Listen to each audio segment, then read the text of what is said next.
town meeting for the town of Webster.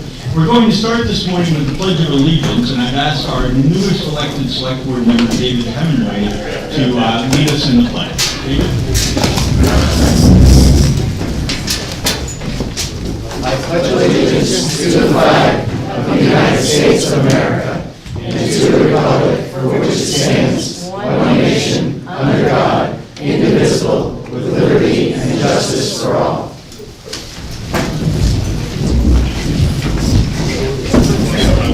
We're going to start the meeting this morning by asking that any veterans who are with us this morning would please stand.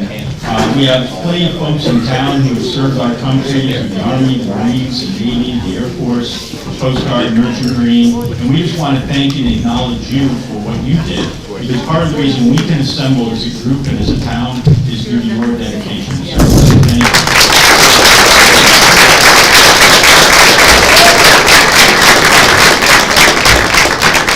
Another reason why we're able to come together as a community today is because we have so many town volunteers. And if you have served on a committee, helped to count ballots, been a part of a board, would you please stand also so that we can acknowledge and recognize you for the efforts that you've made. Our fire department members, please stand.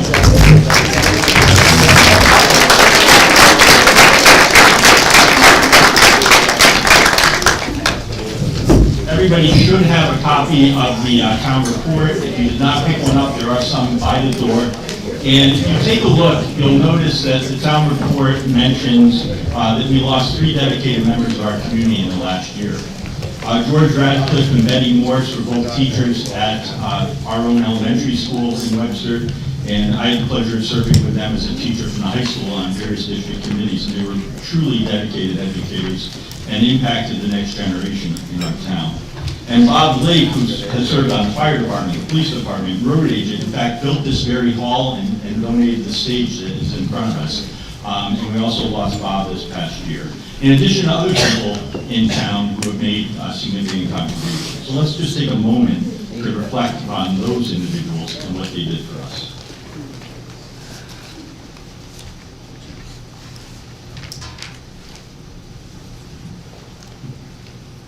And next, I just want to mention that, and I don't know if there are any of our reps in the House, so Representative Deb Aylward, Louise Andrus, Alvin C., Dan Innes. Some of the business that may come up today is not so much a town matter as it is a state matter, and those reps should be contacted, and we should really be communicating with them to make sure that they understand what we are looking for as residents of their districts.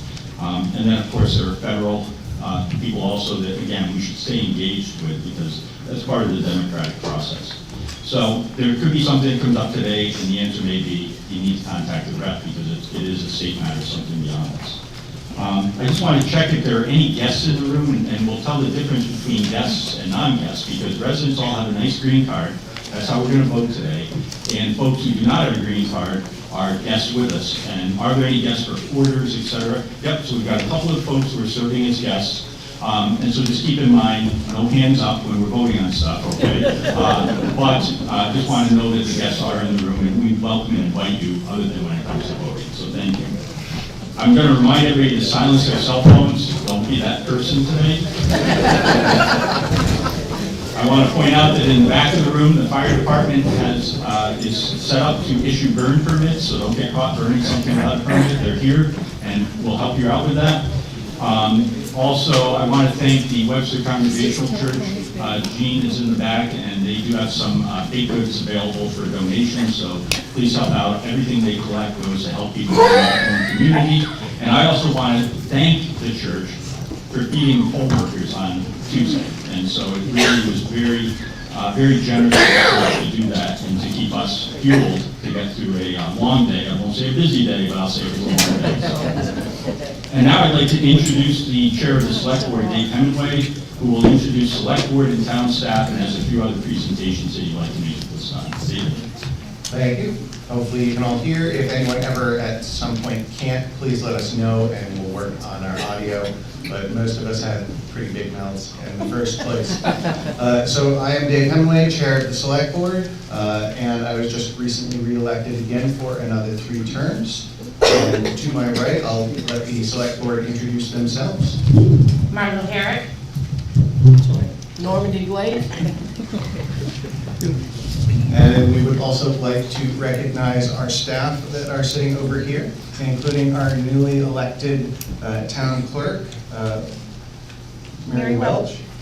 And then we have Dana Hadley, our town administrator, Russell Tetro, our assistant town administrator, and Wendy Pinkham, our financial administrator. So those folks are with us today. With that, I'll jump into a couple quick announcements before we go into the warrant article.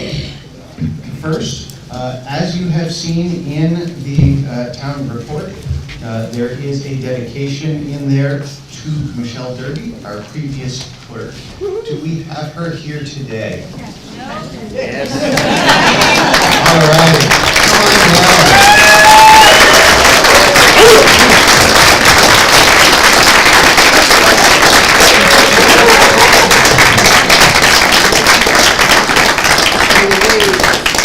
We would like to thank you for your dedication and your hard work over the past 15 and change years, for everything you've done both in the town clerk's position as well as the other various roles that you've played here.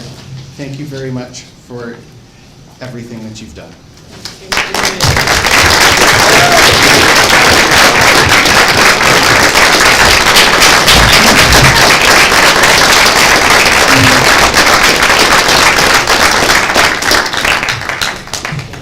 All right, I will move on with two quick announcements because they're the questions that everybody always asks about, and they may actually have come up as part of the budget hearing and process as well.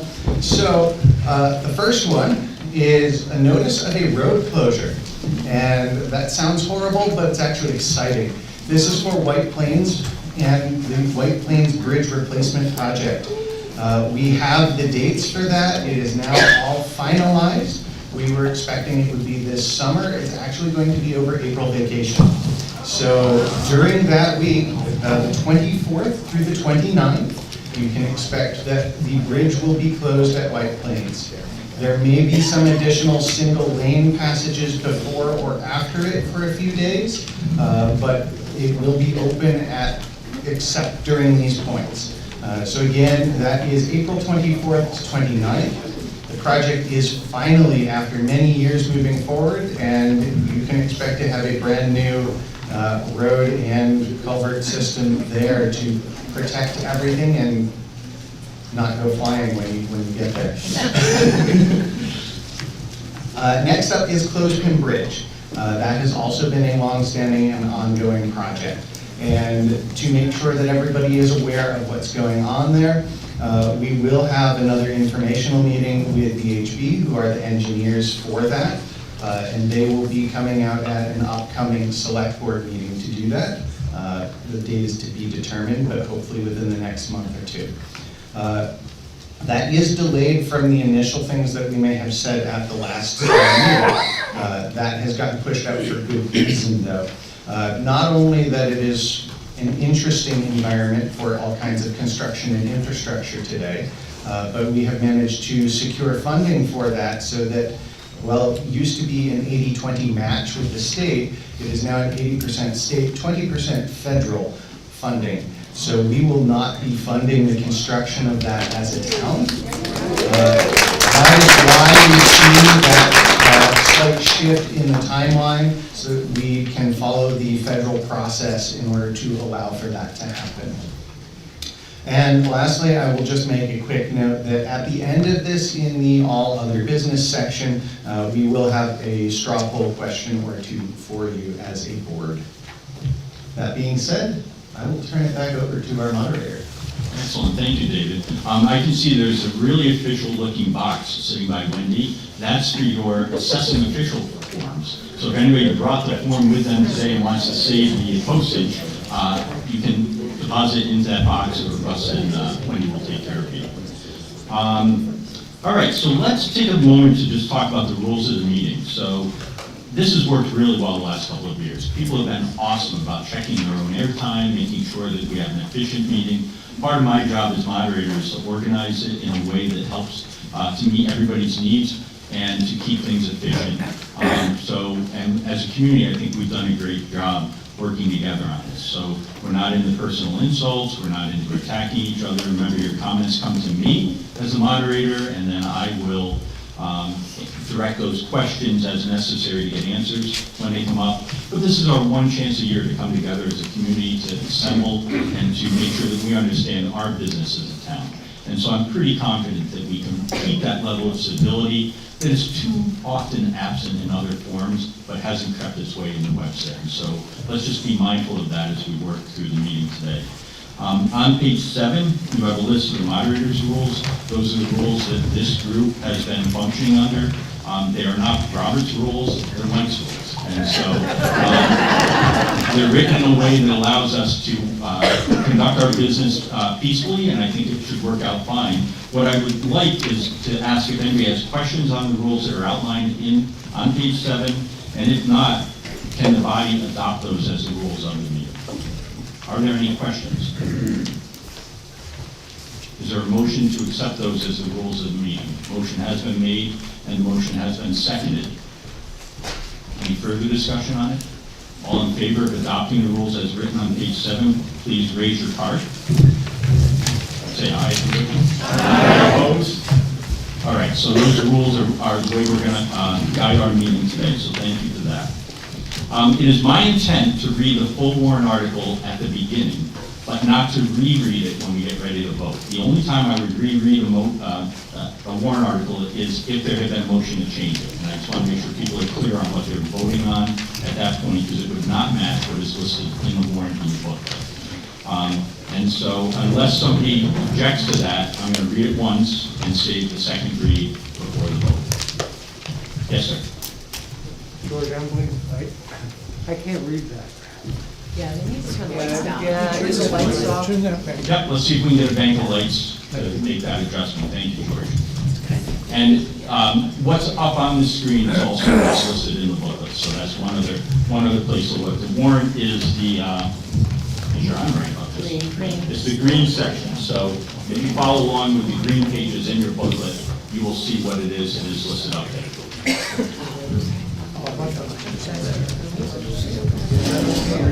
Oh, no, I'm in the dark all the time. All right. Another comment I would like to make is our ballot voting process. So you can see our new ballot box is open and empty, and it's here at the front. If we move to a ballot vote on something, we're prepared to process everybody through and make that a seamless process. But I would encourage people to think and be mindful about the need to do a ballot vote. We can probably accomplish most of our business with the cards today, and that'll be more efficient. The balloting process will take time for each individual to go through a check-in and a voting procedure. So again, we can do that if necessary, but just be mindful of asking for that, because it will add time to the meeting. I'd like to ask for approval for our town staff, our town employees, and others to speak if needed. So again, folks with the green card, you have the right to speak, but we do want to make sure that our staff are able to speak. So can I have a motion to allow that to occur? Motion is made. Is there a second? There is a second up front. Any objection? All in favor of allowing town staff to speak, please say aye. Aye. Opposed? So that motion carries. So you are able to chime in as needed today. Remember that if you come up, Dave, are we leaving the mic there? Is that where we want people to present from? As long as they are in front of everything, that should be okay. Okay, So if there's a problem with it, you can move it or bring it to somebody. So if you could queue down the middle if you wish to speak, and then you'll step into there. Part of it is because we are recording the meeting. We want that to be on camera, so that's the right location for it. And then, again, state your name and your address, show your green card, and then you're able to step in the meeting. I've asked for a couple of volunteers today, so Nancy Pickthall-French is in the back, and she will be helping me to count half of the room. Linda Clark is also in the back, and Linda will be helping me to count the other half of the room. Linda picked right because she said Tom says she's always right. So she's going to count that side of the room. And if we need a deputy moderator, if I go down, we'll figure that out. Okay, so that's basically what we have for expectations. We're out of here by high noon, I know we are. Let's see if we can work together to make that happen, okay? So let me start with warrant article number 1. It was to choose all necessary town officers for the ensuing year. And that was on my ballot vote on Tuesday. And I just want to talk for a second because we collaborated and made a decision, and I want everybody to understand what went into making that decision. We had a snowstorm coming. We had a nor'easter. We had the nor'easter of the year coming in on Tuesday. And so Mary Welch scrambled and got the office open on Monday. We announced on all the social media sites and that we could get information out on the town Webster that she was taking absentee ballots on Monday. And that is allowed under the law when the National Weather Service has declared a weather watch or emergency. And so we opened. Going into that, there had been 2 absentee ballots requested. And we added another 32 that day. So quite a few residents took advantage of the opportunity to vote by absentee. We decided to keep the polls open on Tuesday in the snowstorm because it was an uncontested ballot. And the only option available to the moderator is to postpone 2 weeks to March 28th. And I was fairly certain we'd have the same outcome on March 28th. So we decided to keep the balloting open on Tuesday, where 70 people, the hale and hearty 70 people of Webster came out and cast their ballots in person here in the hall. So here are the outcomes of that election. And everything ties back perfectly to 102 votes on every single question that was on the ballot. So the first race was a 3-year term, not 3 terms, David, you're adding time. One 3-year term. And so David Hemingway was elected as selectman with 91 votes. There were several write-in votes and a couple of under and over votes. And if you want to see how it all ties back to 102, it's posted on the town website. I won't read it all today. For treasurer for our town, a 3-year term, Therese Larson, elected with 95 votes. For tax collector for our town, Karen King was elected to a 3-year term with 98 votes. For town clerk, Mary Welch was elected to a 3-year term with 95 votes. For supervisor of the checklist, Ben Nato was elected with 100 votes. And I will say there was an error on the ballot. So it listed that it was a 6-year term, but it's not. It was only a 3-year term. It was filling out a term. And so we're working with the state to try to figure out how to rectify that because we need to keep our, they're all 6-year terms that overlap, so you're electing somebody every 2 years, and we don't want to get out of cycle. So we're going to fix that piece. I just want to announce it publicly that it did say 6 years on the ballot, and it should have said 3. Did I say that correctly, Ben? Yep. You're just trying to get out of 3 years. That's okay, he's doing a great job. Denise Lawless was elected as library trustee for 2 years with 100 votes. Nancy Pickthall French was also elected as library trustee for a 3-year term with 100 votes. Brenda Silver was elected to cemetery trustee for 3 years with 99 votes. And then we get into the write-ins. And this is for trustee of trust funds, a 3-year term. And Paul King was elected with 47 write-in votes, and then there were a handful of other people who were also written in. Then there was a 1-year term for trustee of trust funds, and Judy Jones received 47 write-in votes for that. And then there were other individuals who also received write-in votes. And those are the outcome of warrant article 1, electing our town officer. So congratulations to everybody who was elected the other day.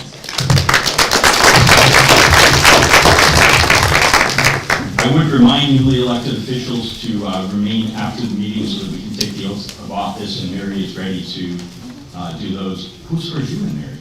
What's that? Who swears you in? I do. Okay, so I'll stay after also. So she can swear everybody else in. Thank you for that. All right, warrant article 2 was also on the ballot. Are you in favor of the adoption of the amendments in section 9 as proposed by the planning board for the town zoning ordinance as follows? And it was amend articles 9A, 9E, 9G, 9H, number 1, 9H, number 1B, 9H, number 2, A, B, C, D, E, 9-1, number 3, 9-1, number 4, as necessary to comply with the requirements of the National Flood Insurance Program. So basically, these were a bunch of changes and definitions that came down from the National Flood Insurance Program. And that was adopted by a vote of 81 to 15. So that is now aligned and in place. And now we're going to move on to the business of the morning. Excuse me, 10:22, please. we're not doing too badly. Yes, Mr. Pearson. You, Please step up to the mic. And identify yourself, although I called on you. yeah, my name's John Pearson. I believe, I believe that the town warrant is legal as written. And when you make a mistake in that, it's legal as it stands. Am I correct? I'm not understanding the question, John, so. Whether people make a vote on what's written in here. Am I correct? That's correct. So this is the warning to the town of what will be conducted this week. Right. So even if it's a mistake as written, people vote on that. And I don't understand how you can change what has been voted on. Are you asking about The 6 years. 6 years. So you'll notice that that's not listed in the warrant. So the warrant just says selecting officers. It doesn't have in here that it's a 6-year term or a 3-year term But the people voted for this. on the ballot. And so again, we'll work with the Secretary of State's office just to, and their answer may be exactly what you're saying, which is that's what people voted for. I mean, And here's the remedy for a it. lot of people may like that, may not like it. I mean, Yeah, I just want to know the legalities of it myself. we will announce I'm it not once we saying get I'm the for word it back. or against it. I'm not saying that. I just, Okay. Thank you for your comment. We will definitely announce that once we have the word back from the state on that. I'm sure we're not the first town that has had an error in the ballot. all righty. All right, moving on to warrant article number 3. To see if the town will vote to establish compensation for the town clerk in an annual salary amount of $40,000 in lieu of statutory fees. Health insurance or other benefits shall not be included in the salary amount. The salary for the town clerk in future years will be negotiated as part of the budget process. We need a majority vote today on this article. The select board is recommending it by a vote of 3-0, and the motion this morning is offered by Marlo Herrick, and it is being seconded by Dee Blake. So Marlo will be the first to speak on this. Yeah.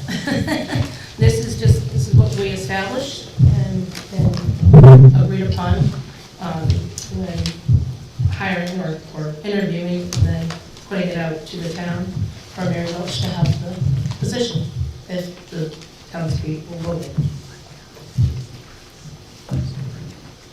All right, are there any questions on this? Scott Sweezy, close to the Bridge Road. I guess it's on. I'm just curious as to why we're doing this differently than we always have with Ms. Derby and what prompted that and things like that. Should I stay here or go away? Sure. I'll stay. See if you can get everything answered. The short version of that is that we were trying to do everything as most correctly as possible. And there were some minor issues with the wording of various previous warrant articles. We looked at addressing those previously, but that was not something that was desired based on the wording. Since we now have a new and different clerk, we have also asked that process to go through with the clerk, the town administration, and legal to word it in the way that is the way that they would see fit to have it. And so I would actually like to ask our newly elected town clerk to go ahead and tell you about this, and I assume support that this is the way that she wants it to be. Can I? So was the previous clerk, because I don't want to say old, was she offered this same arrangement prior to her leaving us, abandoning us, whatever you want to use? Without trying to say too much, I will say that the previous clerk has gone on to a different career that we wish her well with, and I believe she has enjoyed. There were discussions with her in trying to see if she would stay under various circumstances. Just, it was kind of a surprise to me. Other questions or comments on warrant article 3? I see Roy making his way up. Roy Fandroy, 36 Clothespin Bridge Road. Couple of questions. One, as this article is written, and if it is passed, does that mean that future clerks will not have the opportunity for any type of health insurance or other benefits? As with the previous warrant article, it is for the position. Yeah. So if something were to happen and we were needing to appoint a town clerk, this would be what is used. In the future, just like now when we have a new town clerk, any future town clerk would be able to put forth a warrant article for any type of compensation that they would be looking for.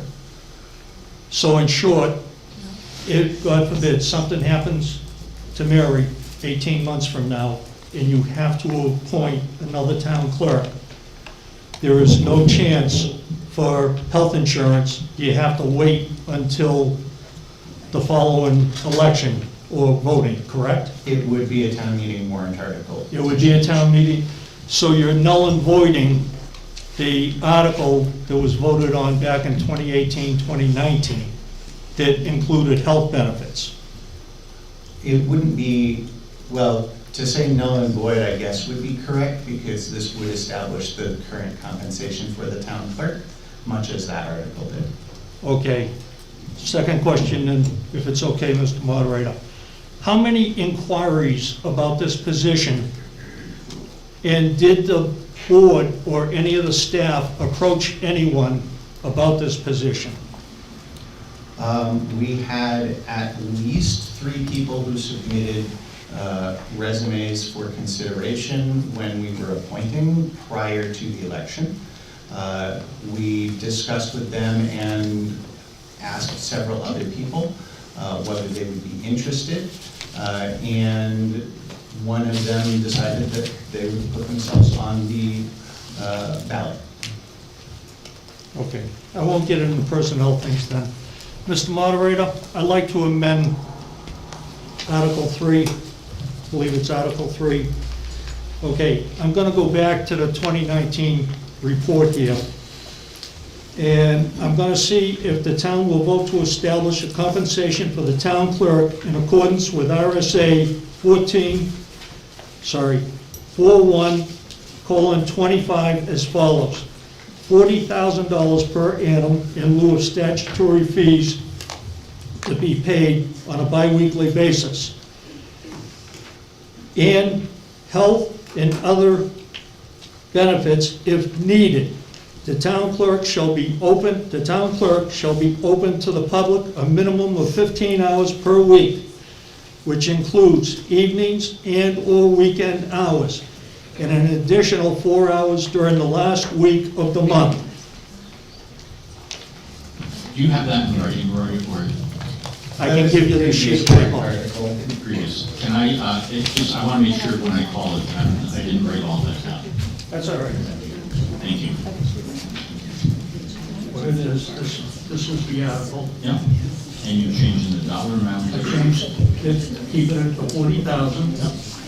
And then where it has bi-weekly, and health insurance and other benefits if needed, Got it. okay, if needed. Yep. And then the town clerk, if was to be hours. So Roy has submitted in writing to me the amendment to Article 3. Before we proceed, is there a second to that motion? I see several seconds, so we now have an amendment, and it's been seconded in front of the body. So we're going to speak to this amendment. So the previous one, we're not talking about it currently, we're talking about this amendment. And if you have comments on the amendment, please come up to the mic. Tara, and then Michelle will be behind you. Tara Gunnigal.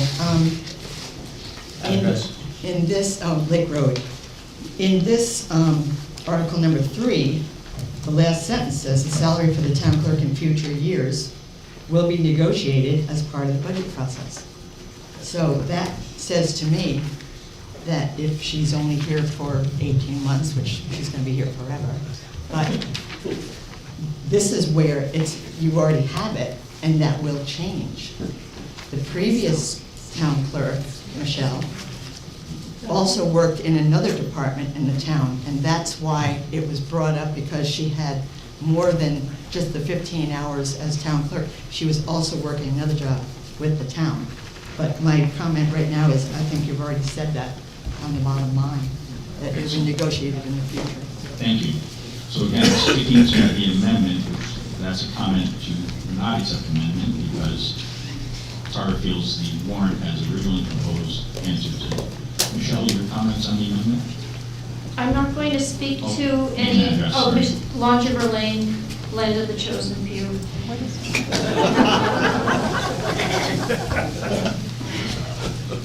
I am not going to speak to the individuals because when we had this discussion the last time, it wasn't supposed to be about the people currently in the position. It was supposed to be about the value of the position. I went to Concord recently to get pizza, and a big sign said "Help Wanted," paid leave, health, and other benefits. So clearly, there are people who are willing to invest in people and to attract people and to retain them, and I believe that the town should be doing the same with this position, regardless of who is in that position and their current needs. Thank you. Other comments? Mr. Johnson's making his way up. Bruce Johnson, Wakapon. I support this amendment. The town clerk position is a vital position for this town. All of us count on the work that is being done by this position. This person brings money to the town. Last year, $651,000. Yes, some of that goes to the state, but most of that goes to the town. And this position is needed for elections. Further, while this position needs to be filled, this can only be filled by one of us. We had an immediate opening midwinter this year. We had only one person among us interested enough to put her name on the ballot. I thank Mary Welch for doing so. However, that's only one person out of all of us. What happens when the position opens up again? Will there only be one again, or will there be none? Therefore, we need the option to offer all of the incentives needed to encourage more and more people to be interested in this work. It looks like we don't need to fund the benefits this year, the health benefits, that's really what we're talking about. But let's keep that as an option. Let's keep it in case we ever need it in the future. Thank you, Mr. Moderator. Thank you. Are there other comments? I'll recognize Chair Hemingway and then come on up to in line. Thank you. So I wanted to comment on a couple things from the previous article, which is now in this amendment. One is the hours. The hours are actually set by the town clerk, not townspeople, so that portion is actually not binding, so it does not make sense to be a part of the warrant article. Regarding the rest of it, for the compensation, and then if it is stated that it will provide insurance, insurance is a fluctuating amount, and so we would have to recalculate the numbers for the budget, which we can certainly do, but that would be increasing them. Another option that I would suggest as a possible different amendment later, should anyone want to do it if this is defeated, would be in the last portion where it says the salary for the town, of the existing warrant article, where it says the salary for the town clerk would be negotiated. That could easily be changed to be the compensation for the town clerk would be negotiated, and making it overall compensation instead of only salary would allow for adding the benefits in the future if needed. I think that if the town wants to do that, I think that's probably the cleaner way to do it. Thank you. George Embley, Lake Road, not Lake Road, Wilson. You answered my question. changing the word to compensation from salary would change things considerably, and I would support that change in the word. Thank you. Thank you. Other comments on the amendment? I think we're ready to vote. It looks like everybody is ready to vote on the amendment. Roy, the final thought? Well, yes. I will withdraw my motion to amend, and if the word "the compensation" in there is put the way that Mr. Hemingway put it, I'll withdraw my motion. Change your motion. Would you like to make the motion to amend this warrant So, article? Yes. so let's procedurally make sure that we do this correctly. So you're withdrawing. I'm your motion. withdrawing my The motion. second was, there were several seconds. Is there anybody seconded who disagrees with the withdrawal? So now that amendment is off the table. We're not talking about that. We're back to the original. Yep. Roy, you're making a second amendment to that, which is? To see if the town will vote to establish compensation for the town clerk in the annual salary of $40,000 in lieu of statutory fees. How is, So it would be the same, so health insurance or other So benefits. David, point of order. So- You're wrong. That is not what, it says compensation, correct? Oh, I'm sorry. The second. If you're, the first is compensation, the second is annual salary. Yes. So that's the. And it's the salary for the town clerk in future years, which is the last sentence, would be Got the it. portion that would, Right. I believe he's wanting to change, but I will let him make his no, motion. you're saying it more eloquently than I could. Okay, would you please change that, otherwise I'll be back up here. Okay. So, David, read to us what you believe it should say. What I believe Roy is asking for as his amendment is to see if the town will vote to establish compensation for the town clerk in an annual salary amount of $40,000 in lieu of statutory fees. Health insurance and other benefits shall not be included in this salary amount. The compensation for the town clerk in future years will be negotiated as part of the budget process. So here's what I'm hearing, to make sure I got it right. We're just changing that one word, which is salary, in the last sentence. I also think there's a weird comment in there. In the warrant, there's a weird comment that's not on your screen. So it's in lieu of statutory fees, period. But if you look at the warrant, there's a comment that should be taken out, because it really flows wrong.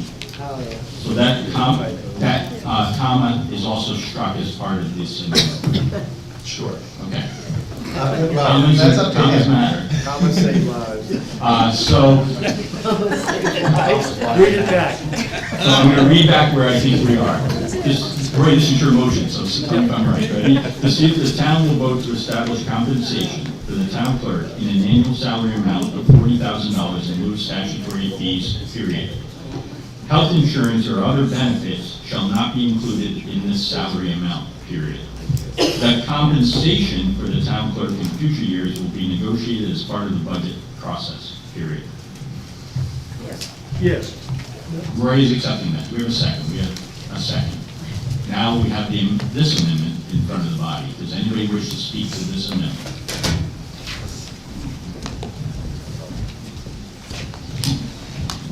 Ms. Johnson Walker Pond. I just want to make sure that I'm absolutely clear in front of the legislative body here today that this will allow the select board to offer health insurance to future town clerks if needed. Is that correct? I asked Mr. Hemingway if that's correct. That would be my belief based on the change in wording, Okay. but I am not aware. And I would also ask Mary Welch, who's taking the minutes today, if she could make that a statement in the minutes. Thank you. Are there any other comments on this, George? No. And Mary, if you'd like to speak also? I have one question about it. It says it will be negotiated as part of the budget process. What happens if sometime else during the year, the town clerk suddenly resigns and you're looking for a new town clerk? What do you do then in terms of the compensation?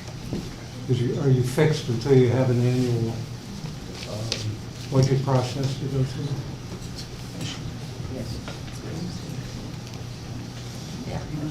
That would be a good question. I'm actually going to refer over to our town administrator, Dana Hadley. My comment before that would be that anytime you have a turnover of that nature, you're either planning for it ahead of time, or you are having a period of time where there's nobody to pay, so you have flexibility with what is left. So that does allow for that. There's also, as I'm sure everybody in town is aware, a certain period of time where it's going to be training and going to other places before they can actually open the office, if it is not planned. So that again allows for the flexibility of different ways of payment. So it can be worked through in a lot of manners. Much like other places, it probably would be that you wouldn't immediately get benefits if that is something that was wanted or desired by a future clerk.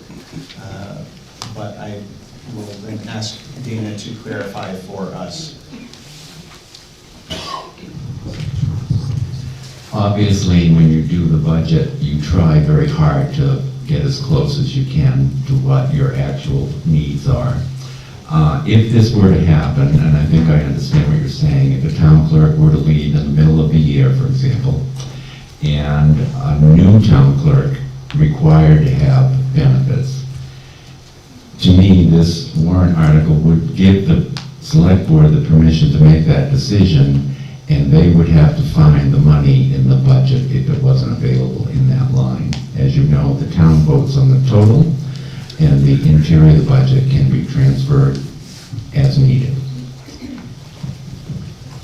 Okay, I guess one follow-up on that. It does say an annual salary without benefits.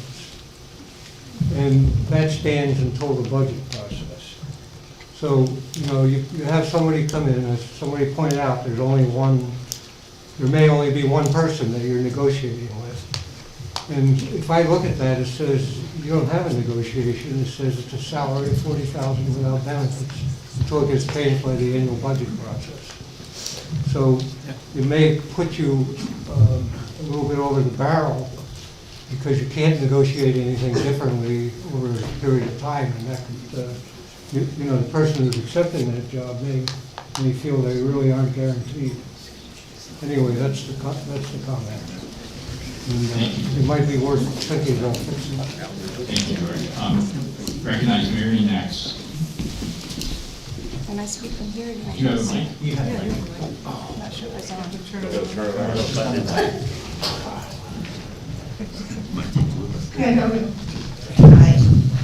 I just wanted to clarify a few things. When asked if I wanted this position part-time, not really something I was looking for to begin with, but I went, sure. I love this town. I've been here since 1977. Served as treasurer in the past and had been on a few committees as well. I was asked if I needed health insurance, and my answer was no. I am on Medicare, and I have a supplemental insurance, so I do not need the insurance.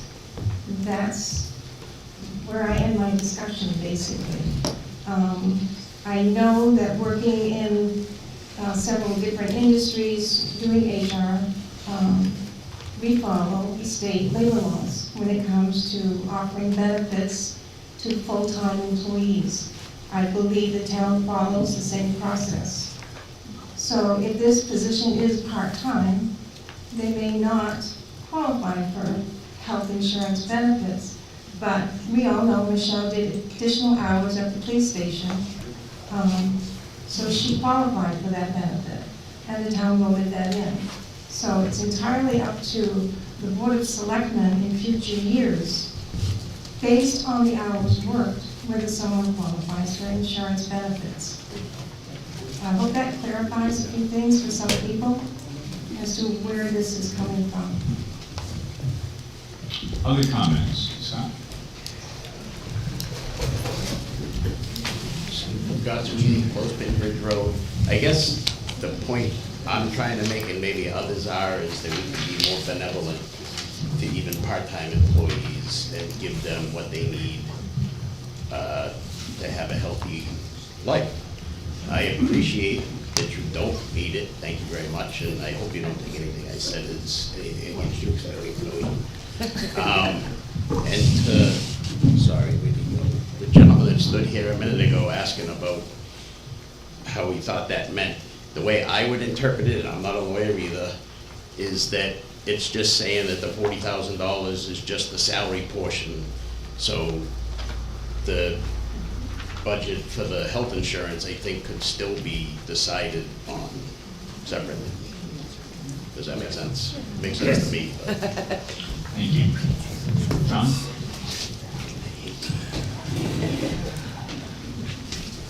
John Pearson. In 2019, the town had voted to give the town clerk insurance. Previous years, the town had voted not to give insurance. Bruce Johnson, when he was selectman, combined the town clerks and the police department secretary jobs together and gave her insurance. After the town had voted not to give her insurance, the state had came in and said that was illegal, you can't give her insurance. I went to a lot of selectmen meetings. Nancy Schofield went to the state several times. The attorney said it was illegal. She was getting insurance for roughly 5 years.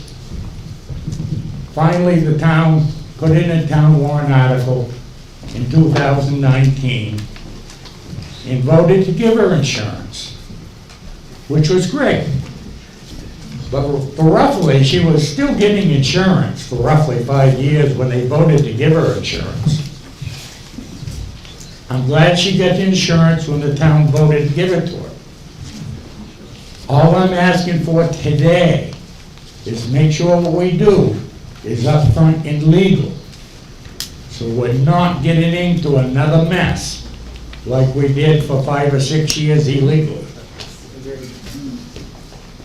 Let's make sure what we're done is done right and legal. Thank you, John. Thank you. Appreciate it. I see Michelle is coming. David had his hand up first to respond to that. And just a reminder, it wasn't any one individual who did this, it was a vote of the select board. So, David. And the town in the case of the previous warrant article. I want to clarify a couple things and make one comment. I'll start with the comment. Please keep comments to this warrant article. This is for this warrant article going forward.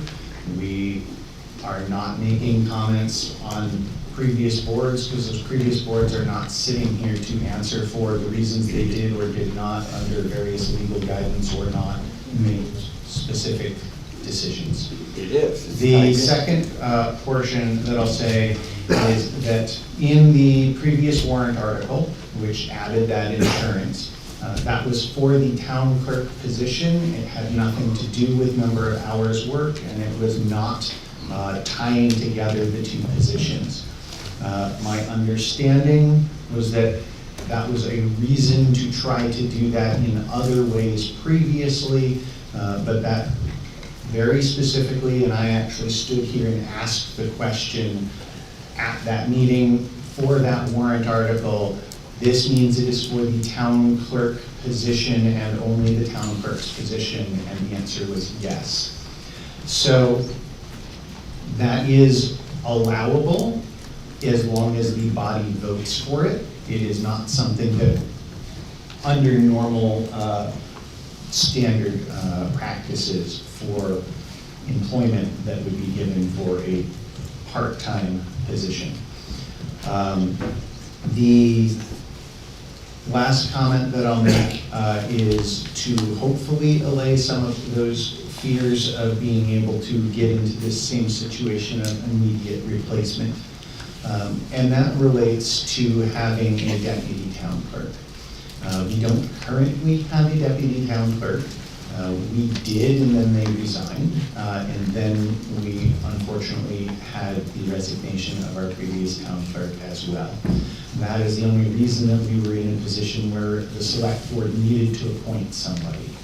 Otherwise, the deputy town clerk would take over for the town clerk until the next election, and would get various compensation in the process instead of their standard deputy town clerk compensation. So hopefully we end up with a deputy town clerk soon, now that we have a town clerk. And that would be the most beneficial and easiest method, because they would already be trained, they would be able to step into the position instead of us having to close the office like we did this time. I believe that covers my comments, and my thanks. Your comments and a plea for a deputy town clerk. Okay, Michelle. Michelle Derby, Pleasant Street. I asked permission to defend some of the statements that were already given today, Yes, absolutely, clarify. even though it's not specifically to the amendment. I have nothing prepared for this. In 2017, I did ask, when I took the position at the police department, for health insurance, because past years had failed for prorated benefits for the town clerk.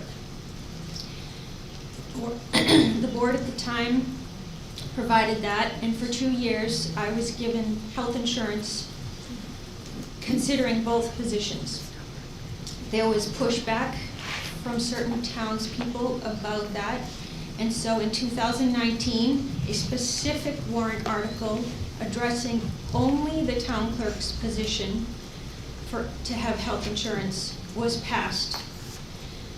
And since then, every year, it's been a challenge, and there's been different warrant articles brought forward trying to correct this.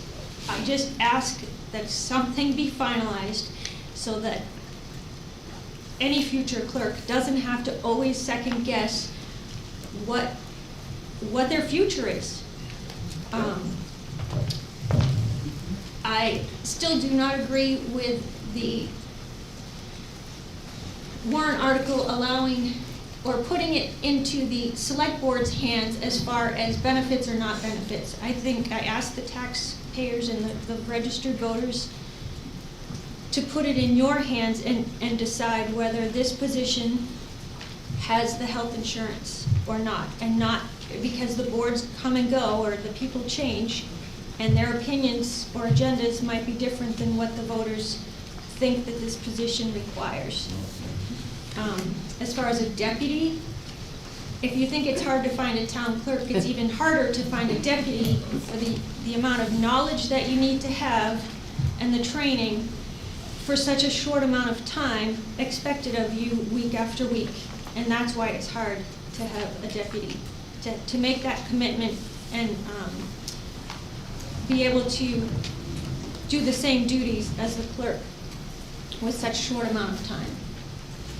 Thank you. Thanks, Michelle.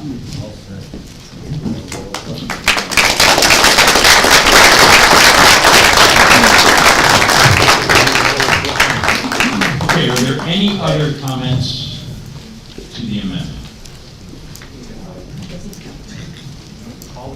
Oh, Tara's coming up. I was about to Sorry. ask if we're ready, but go ahead.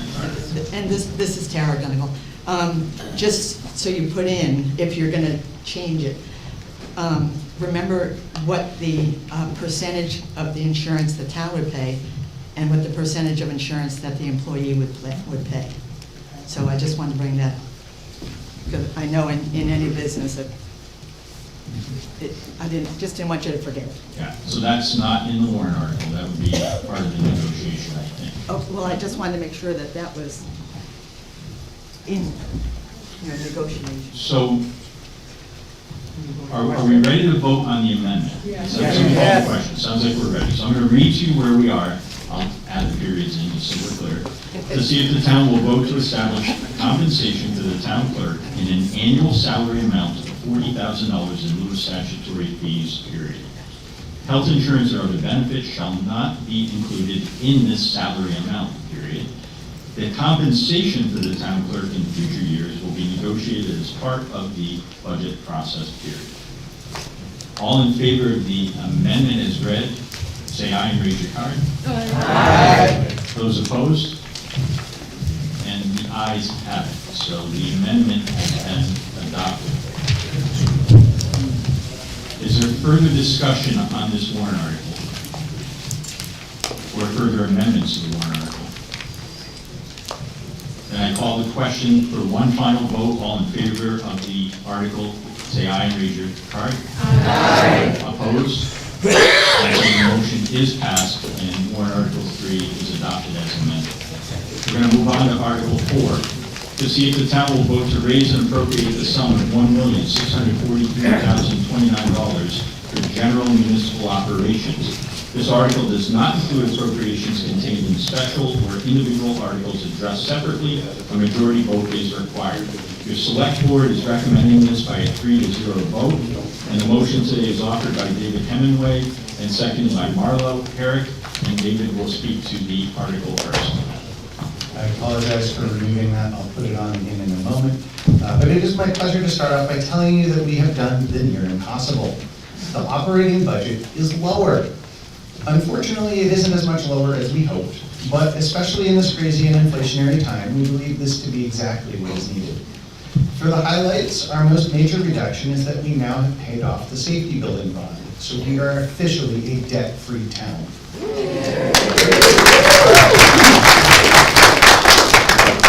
The major increases were the usual suspects, such as employment costs, insurance, legal fees, and welfare use expectations.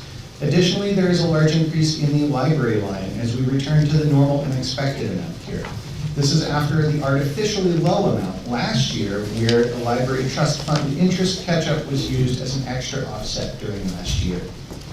Now, I'll also point out a reorganization, as we've consolidated the previous highway block grant section into the highways and streets section. This was not required to be separated and made more sense to keep it together for the purposes of easier and more straightforward budgeting and reporting. There have been more minor consolidations as well, such as moderator salary becoming part of election wages, which should make the budget easier to read and track for everybody in the future. Unfortunately, all of the news isn't good, and you'll hear a little bit more about these later. While the expendable trust funds request is down 41%, the capital reserve funds are up 59%. The major driving increases here beyond CIP recommendations are for needed roadwork and last-minute needs for the transfer station, most notably the increases for the transfer trailers and upcoming engineering for handling PFAS issues with DBS. This leads to an overall ask increase of roughly 3% across all expected appropriations in the budget and warrant articles.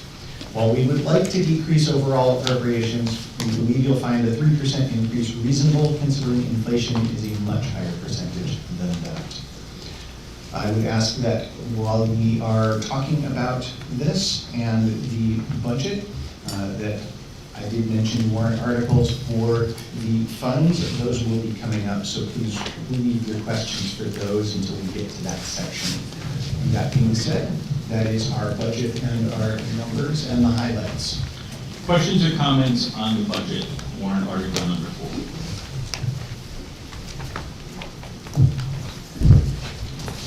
4? Recognize Roy as he gets his way up here. Quick question, I believe. Roy Fanjoy, Clothespin Bridge Road. This budget is for January 1st to December 31st, correct? Okay. Pay raises, are they effective January 1st if we approve this budget today? Pay raises are effective as of the date of the approval of the pay raise. Some of which have happened and some of which have not. Actually, I believe all of them have happened at this point. Oh, so they've already got their pay raise effective January 1st? They have gotten their pay raises when signed off on by the select board after appropriate reviews. That may or may not have been by January 1st. But the budget does account for that. Okay, so, okay. Thank you. Are there other questions on the budget? Yes, sir.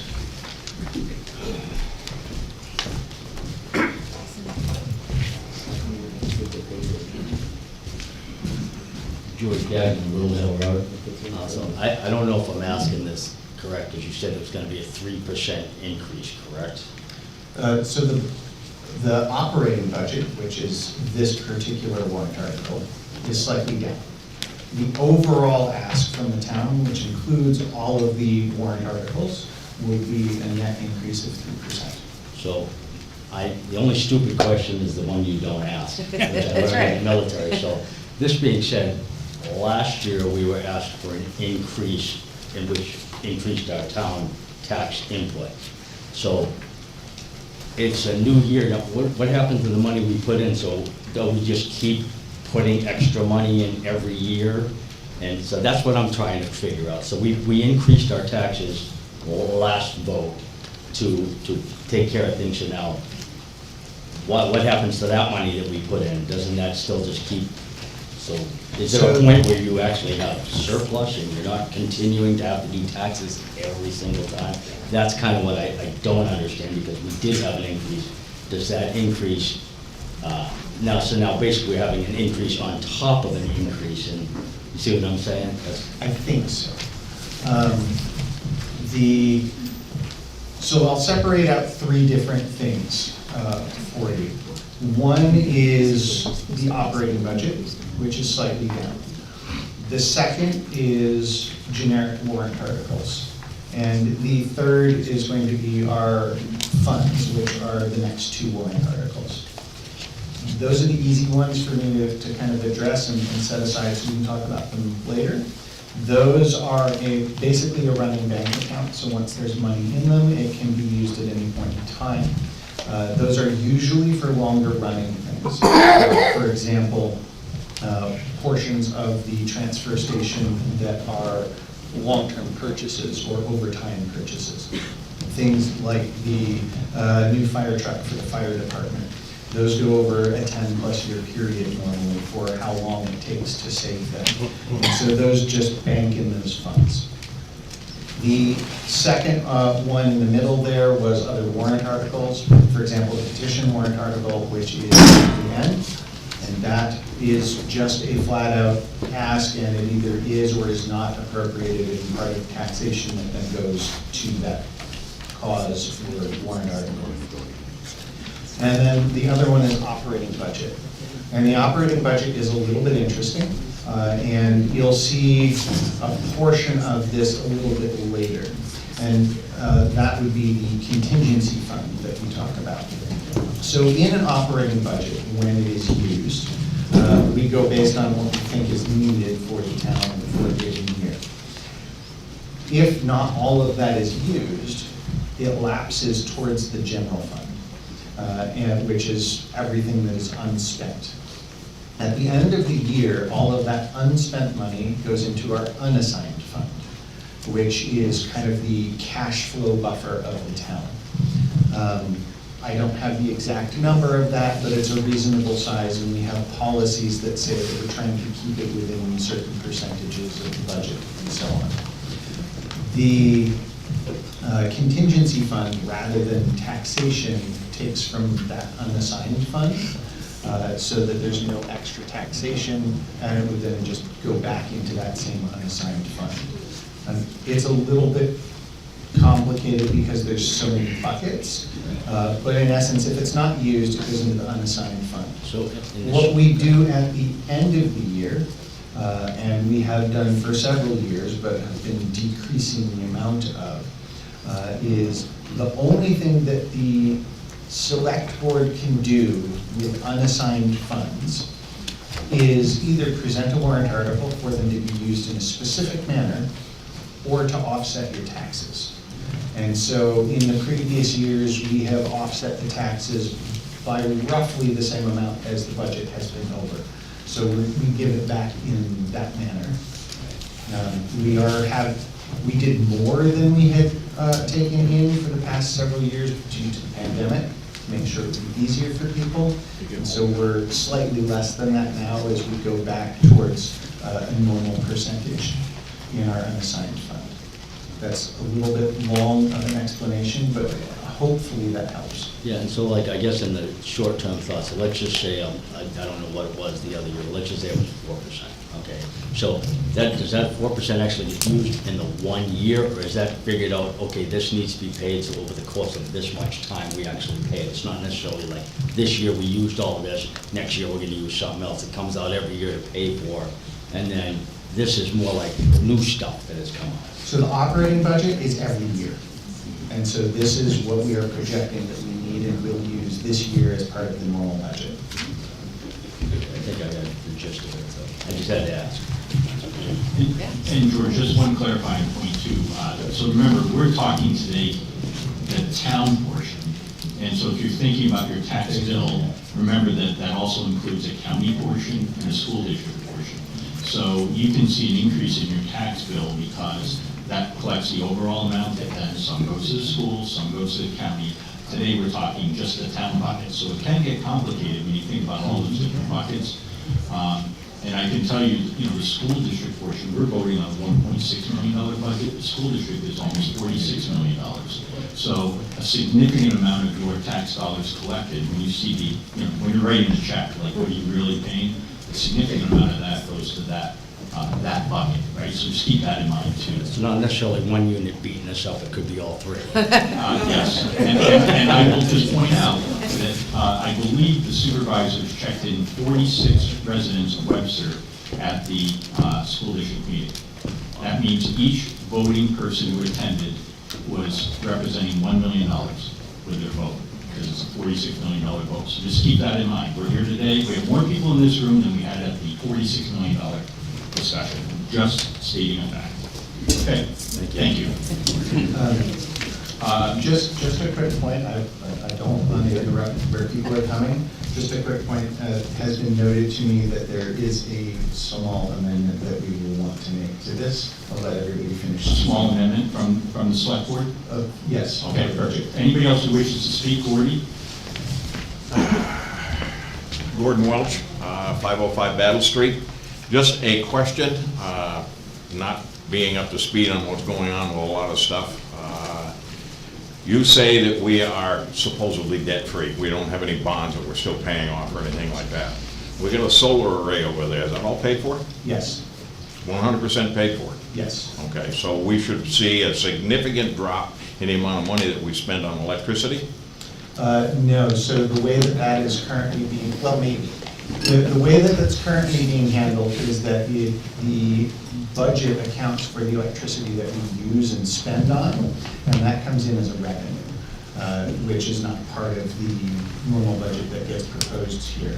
Because there's nothing, and again, I didn't see anything in the town report on how much solar array was offsetting our energy bill. Yeah, so the short version of this is that Unitil has not been able to appropriately do net metering like it is done for you as a residence if you have solar.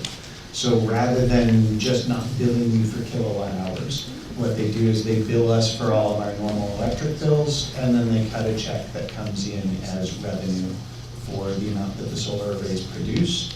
I don't have the figures in front of me right now, but from the previous year's report, we were something like 112, 113% of the town's electricity was provided. That would not be a perfect offset for that amount in revenue versus spend because of things like demand charges. Now, But it is pure revenue at this point. Unitil is having major problems. They keep tripping over themselves trying to figure out what they're doing or not doing. We can sell, as far as I know, we can sell to the power pool. We can tell Unitil, when you guys get figured out what's going on, give us a call. We'll see if we want to sell it to you. That would be something that, in theory, could be gone down as a road. Unfortunately, it does require several steps of overhead that usually cost a fair amount. All right, thank you. All right, thank you. Anybody else with comment on warrant article 4 about the budget? Are we ready to vote? I'm sorry. Yeah, so we do have the amendment. This was brought forward via the town administration and our tax collector, in that the There was an intent to request a larger line item for the deputy tax collector. And that would be to add $1,600 or $1,600 to the budget to that line item. So there's a motion to amend the amount by adding $1,600 for a deputy tax collector stipend. Yes, and there is already a line item for that, so this is in addition to that. I believe it needs the total. Is there a second to that motion, please? There are a couple of seconds. We'll give the tax collector the second on that one. So now we have an amendment in front of us. So are there other comments on amending by adding the 1,600? By show of cards, all in favor of adding $1,600 to the amount? Opposed? And so the ayes have it, so we now have an amendment. Can somebody do the math for me? 1,644,629. 1,644,629, Mike. Okay. Are we ready to vote on the warrant article? I have questions. Yes, come on. Come on down. Thought I was in line. Debbie Gerthier, Deer Meadow Road. Quick question is, there's a line on the proposed budget that has a 1,150% increase. And I was hoping that someone could address why we have such a huge increase. Which line item? The line item is for the Webster Hopkinton Transfer Station Fund. Looks like it's going into capital reserve for $50,000. So that will be addressed further in warrant articles in the next couple, but I will answer that. That was the part about mainly that there's additional trailers that were not fully accounted for in the previous amounts of the fund being added. And the newly now given to us like a month, maybe 2 months ago, portion for they're now having to do engineering for PFAS and with New Hampshire DPS. Thank you. But that is again in the next warrant articles. So anything else on this warrant article? So I'm going to read it because we have amended it. Come on down. I'm sorry. Michelle.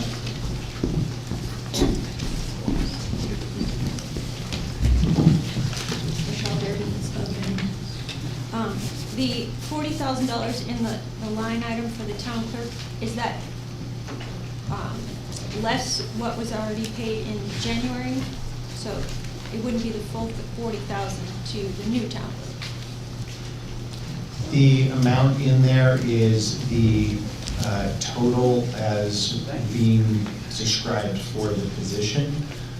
The exact amount may vary slightly. I'll let Dana talk to that based on how some funds had been paid out of deputy before being fully elected, and then some also coming out of town clerk once fully appointed, and there was no previous clerk at the same time. I think you said it doesn't, tell me once more what you said, I'm sorry, but 40. So the month I worked in January, is that reduced from the $40,000 line item? Yes, I mean, she would, the new town clerk, if the article that you're talking about passes. Which it did. Which it did. Oh, where was I? Yes, okay.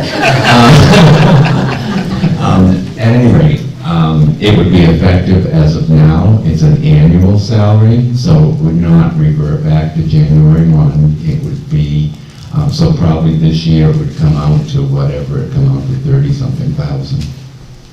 Did I answer your question? Well, no, you're confusing me. So you annualize. What has been taken out of the town clerk's salary line is still out of the town clerk's salary line. So less out of that $40,000 salary line? I think we're talking the same thing, yes. It would be expected that at the end of the year, there would be some left in that line item. So you don't just annualize the 40,000 It's divided by full. 52, and that's the weekly, bi-weekly pay? That is how that is Yeah. done, but she's not here the entire year. Right. But there shouldn't be something left. It should be, it's a stipend. It's it's paid out to the elected official, but I'm just wondering if it's gonna be a full 40,000 where I'd already, no, my time as town clerk was already taken out of that line item for this year. So is that Yes. gonna reduce that $40,000 line item? The short version, and I'll let Dana go further, is that the combination of your additional work in this budgetary year and the appointment of Mary as the new clerk and the shadowing and training that has been happening and the payment agreement for that is that we will get approximately at that 40,000 level by the end of the year. But that the 40,000 that is now passed in the warrant article is for the standard salary time periods. And so if you divide, for example, by 12, you'll get what that monthly payment would be, and that is what would be going towards our new town clerk. Clear. If I can try to put it into one sentence, I think what I'm hearing is you're gonna spend $40,000 or less for town clerk services from January 1st to December 31st. Regardless of who gets that. Correct. Yes. That's the amount, okay? Yes, question to the back. The question has been called. So that's not debatable. We'll I'm move sorry, right who to called the this. question? I'm sorry? Who called the question? State your name, please. Joe Pulaski. So, I'm going to read it because it's been amended. To see if the town will vote to raise and appropriate the sum of $1,644,629 for general municipal operations. This article does not include appropriations containing special or individual articles addressed separately. We need a majority vote. Please show your card if you are in favor and say aye. Aye. Opposed? And that is a unanimous vote, so that has passed. Thank you. Moving on to Article 5. That was the amendment. We need to vote on the warrant article. We voted on the amendment, I believe. Did I lose track of that? We voted on adding the 1,600, and then we voted on the final article. So we've done 2 votes. Thank you for keeping me on my toes. Article number 5, to see if the town will vote to raise and appropriate the sum of $578,000 to be added to the following established capital reserve funds under RSA 35:1. Majority vote is required. Medical equipment, $6,000. Fire department air packs, $20,000. Emergency apparatus, $80,000. Fire department mobile communications, $10,000. Police cruiser, $21,000. Highways and roads, $275,000. Bridge culvert improvements, $75,000. Public safety building, $5,000. Town hall improvements, $10,000. Town office equipment, $2,500. Webster Hopkinton Transfer Station, $50,000. Fire department dry hydrant repairs, $2,000. Fire department bunker gear, $2,500. Highway equipment, $7,500. Police equipment, $1,500. Highway land building fund, $10,000. I'm sure somebody's added to make sure that that's all correct. The select board recommends 3 to 0 this article, and the motion today is offered by Chair David Hemingway and seconded by Dee Blake. Are there comments or discussions about this article? Dave, did you want to present anything, or are you good? I guess I would just say that this reflects that high percentage that was mentioned previously, and that is that Hopkinton Transfer Station portion. This also reflects what I mentioned in the increase for new roads, so that a large set of those projects can move forward that are definitely needed in town. Beyond that, everything else I believe is approximately the same as previous. And I won't get into future plans other than to say hopefully we can give services back next year. Any other comments? Yes, sir. I'll make it quick, I promise.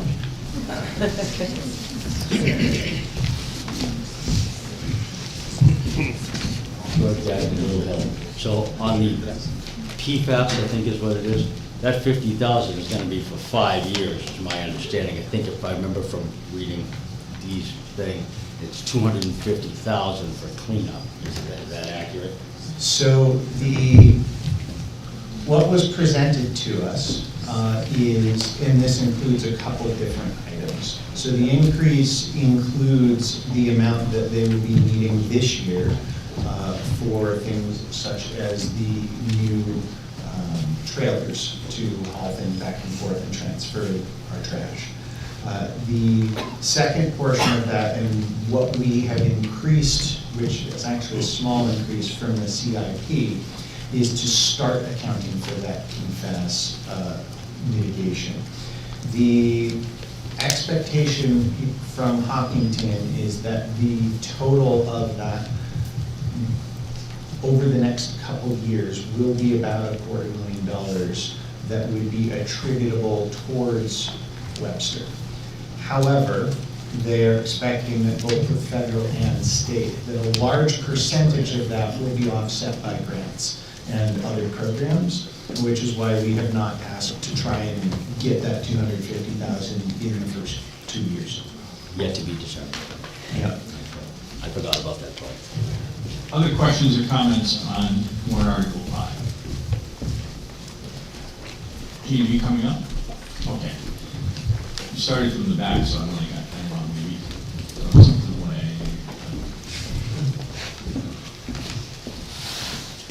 Having a booming voice, I figured it would be pointless to say anything from back there. Jean Schwaziak, Frost Lane. And my question is this where the bridges are, I'm not sure if that falls under this warrant article, so this may be not in the right spot. Yes, bridges and culverts. But is there a contingency, since we're putting off Clothespin Bridge Road, to address what happens if the abutment that is gradually deteriorating to the point where I drive across that bridge every day and concerned that the stop sign corner is going to fall into the river. What happens in that case? The short version would be we would close the road until the new bridge gets constructed. We do have funds going into here, into the bridge and culverts, and there is extra in there should we need to do mitigation. That's part of why it's actually still being funded, this standard $75,000 that has been going on yearly. We are hoping, but not, I should say we are requesting, but not very hopeful, that we will actually be able to get part of White Plains Bridge covered as well by the state. They added it to their list of bridges to be covered, but they didn't want to cover it until 27 to 32. So it would not last that long. So we are moving forward and hoping that they will provide some reimbursement there. That being said, the bridges and culverts is currently significantly larger than is expected to be needed for the 2 bridges to complete. And this is what I was saying, hopefully we would be able to give some back. We have to finish going through the engineering and then also the purchasing / rights and easements discussions that go through by the engineering company for Clothespin Bridge before we can safely say we've used all the money that we need to. And so we're funding that in a normal manner. If all of that gets done by next year, then we will likely have a warrant article requesting that that money be sent back to the unsigned fund. And then that would be able to be used for tax offsets in that year. Thank you. I also was curious because anyone who was going over that bridge prior to Emmett doing a wonderful job of patching it recently, it had several spots that were down to rebar. Is there anything included in that in case there is environmental service remediation required for having that asphalt and whatever else went through when those spots were basically open air in the river, in Blackwater? I I may be wrong on this, but my understanding is that that would be through the construction and bidding process, as done through the engineers and what would need to happen, because both these, we are paying for the engineering, but the state and federal government combined is paying for all of the construction. So in theory, that should be covered. Or at least that's my understanding. I see none of this come up, so he may want to comment. Gene, thank you for the most eloquent way of defining whole. So on the clothespin bridge, Emmett Bean, jack of all trades, master of none. Our road agent. That clothespin bridge down there is still rated from the state of New Hampshire as 80,000 pound. The town, a few years back, we downgraded it to 17 ton. That's what an oil truck weighs, or a 6-wheel dump truck with a sander and stuff in it, so we could go across the bridge. We did that to prolong the bridge, so to keep the big trucks off and if they have to detour up around. There was major holes in the bridge. Select board let me buy some 5/8 plates, 5 by 10. There's one on one end and a half, 4 by 4 up on the other end, so the stuff can't get down into the river. And then last summer, when GMI was in town doing that project on Clothespin Bridge Road and Corn Hill, we put 30 ton of tar across that, 3 inches thick, and that really, it tightened things up. So you don't see the rebar anymore. The plates, you can see where they're at in places, but it's still 80,000 pounds registered with the state of New Hampshire. So in cutting it back, it's prolonged the life of the bridge until we get it together. So thank you for putting up with the bridge.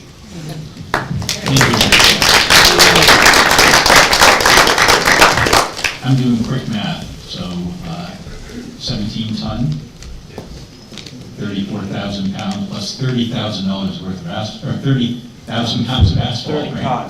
Okay, so we're still under the 80. Great shape. Anybody else with comment on this? Are we ready to vote? So all in favor of warrant Article 5 as read, which is adding the sum of $578,000 into the capital reserve fund, say aye and raise your card. Aye. Opposed? And so that also is unanimously adopted. Moving on to Article 6, to see if the town will vote to raise and appropriate $133,000 to be added to the following established expendable trust funds per RSA 31:10-A. A majority vote is required. Road preservation, $100,000. Technology fund, $12,000. Forest fire, $2,000. Fire department equipment, $5,000. Highway, $5,000. Legal for Webster, $1,000. Compensated absences, $1,000. Municipal property maintenance, $5,000. Welfare, $1,000. And police vehicle maintenance, $1,000. The select board is recommending this by a vote of 3-0, and the motion today is offered by D. Blake, and it is seconded by Marlo Herrick. Are there questions or comments on this article? Is there anything the select board wanted to comment on, or you feel speaks for, he's happy, speaks for himself? That means we're all happy. Any questions or comments? Are we ready to vote? Okay, all in favor of warrant Article 6 to raise and appropriate $133,000 as read, say aye. Aye. Opposed? And that motion also carries unanimously. Thank you. Mr. Johnson? Yes, Mr. Moderator, I'd like the motion to restrict reconsideration for Articles 3, 4, 5, and 6. Second. 3, 4, 5, and 6. So everybody's clear, this is our first one. If you agree with this motion that has been seconded, we can't go back and discuss any of those articles. Those are set, and we're going to move forward. Is that clear? All in favor of restricting reconsideration, say aye. Aye. Any opposed? And that motion is also unanimous, and those articles 3, 4, 5, and 6 are now restricted. Moving on to Article 7. To see if the town will vote to establish a contingency fund for the current year under the provisions of RSA 31:98-A for unanticipated expenses that may arise, and further to raise and appropriate the sum of $16,620 to put into the fund. This sum is to come from the unassigned fund balance. Any appropriation left in the fund at the end of the year will lapse to the general fund. This is an individual warrant article, and a majority vote is required. It's recommended today by the select board by a vote of 3-0. The motion is offered by Chair Hemingway and seconded by Select Person Blake.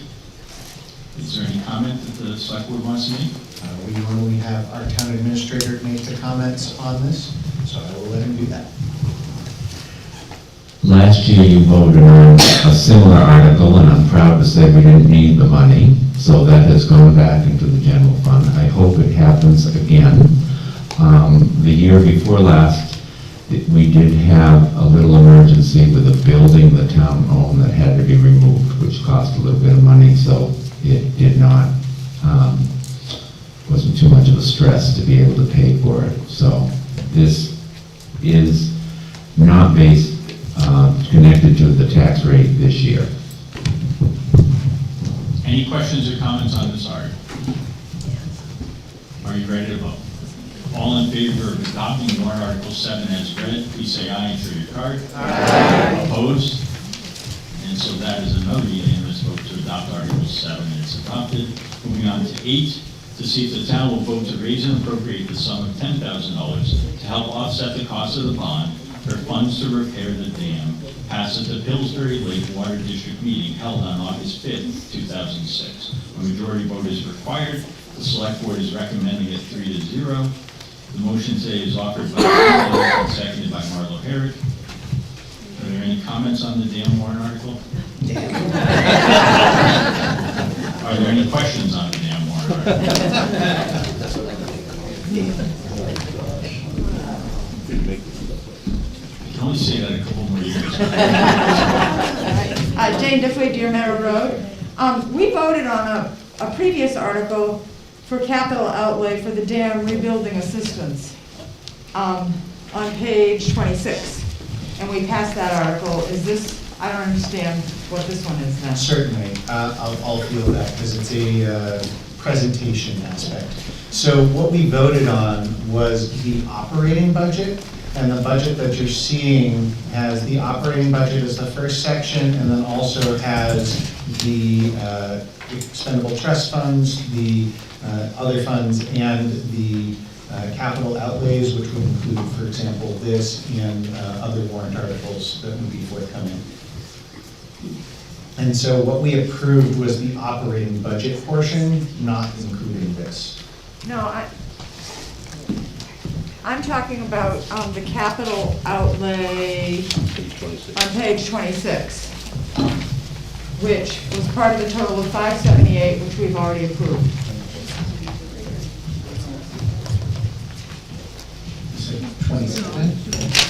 Page 26. Yeah, so the capital outlay, if you look just above that, the subtotal operating budget, that's the portion that we just voted on previously. So subtotal, on page 26, the line right above where it says subtotal operating budget, the darkened line. Yes. That is the line in the appropriations that we voted on in warrant article, I believe it was 4. Right, and so then, but then we voted on article number, Yeah, so number then we had- 5. Yeah, so we had. Which is the capital outlays. Yeah, so there's capital reserve funds and expendable trust funds. And so capital reserves is a section that is below the capital outlay. And you'll see that as the last 4 line items on page 26. And then the expendable trust funds are at the bottom of page 27. So those are what we have voted on. The portion right in the middle, the capital outlays, which are the dam rebuilding assistance here, and the by petition for the old meeting house from previous years and this year towards the Historic Society. Those are that capital outlay section in the middle of page 26 that we are currently voting on. So it was not included in the previous amounts. But we voted to approve the $578,000, didn't we? In article number. No, we voted to approve the amended 164, 3029. No, I'm talking about article number 5. Yes. We voted for the 578,000. We did do that, but I think what you're trying to make sure is that you're not approving the same money more than once. Yes. And so, Thank you. Wendy, can you help us? It's not in the 578. The only Yeah. place that this article appears is under capital outlay for the dam. It's not in 578, and it's not in the 133,000. It's not in either Article 5 or 6, because it is a capital outlay. And we will be paying that for another few years, because the bond payment for them is not done until 2026. I can't hear. So what? I can't hear any of that. Yeah. But in the 578, the very first line item is the dam rebuilding assistance, and it's $10,000. No, so, I'm sorry, Jean, on warrant Article 5, Yes. the list of items does not include money for the dam. It's, everything is listed out, and that money is not in there. So we're only raising that $10,000 one time, it is by this warrant article, it's not covered by any of the other warrant articles. So if you look at, and I put it back on the screen for Article 5, that was for the capital reserve funds. And if you look on page 26 at the bottom, 4 lines, it says capital reserve. Starting there and going down onto page 27, where it says total capital reserve, that is at 578,000, and that is a subtotal. And that's what was voted on in 5. And then in 6 was expendable funds beyond that, which was at 133. And then the capital outlay and from fund balance are individual warrant articles. So you'll notice voted from fund balance in the middle of that page 20, sorry, the bottom third of page 26, where it's contingency fund from fund balance that we just finished covering. That is in the middle of that section. And then right above that, you'll see a total capital outlay. And that is the other warrant articles, including the dam outlay and the Webster Historic Society, which will be further on as a petition warrant article. Okay, thank you. Thank you for that question. Any other comments on warrant article 8? Are we ready to vote? All in favor of adopting warrant article 8 as read, raise your card and say aye. Aye. Opposed? And that motion is also unanimously It's adopted. not unanimous. I'm sorry? It's not unanimous. It's not unanimous. I missed your copy. You held it like sideways. I apologize. It is not. It is not unanimous, but it is still adopted. Moving on to warrant article 9, to see if the town will vote to re-adopt the optional veterans credit in accordance with RSA 72:282 for an annual tax credit on residential property of $500. The majority vote is required. The select board is recommending this 3-0. The motion is offered today by Marla Herrick and seconded by David Hemingway. You'll also notice that warrant article 10 deals with a veterans tax credit, and I think it's important that we understand what this article does and what the next article does. So we may be speaking to 2 warrant articles just to make sure we understand the overall package of tax credits for our veterans. Who's presenting this one? Dana. Thank you. Both of these articles is a housekeeping article that every town is being asked to reconsider. Article 9, talking about the optional veterans credit. That credit is for veterans who have served during a specific time, a period of time, usually during a conflict, that the veteran is eligible for the tax credit. Number 10, a few years ago, there was a new law for the all veterans, so any veteran now is eligible. So these kind of overlap each other. These articles are here this year because of the change in the law at the state. Previously, it was only veterans who had served. Now it applies also to people who are currently serving. And that's why these both are in the warrant article this year. So let's take questions on warrant article 9. Are there any? George?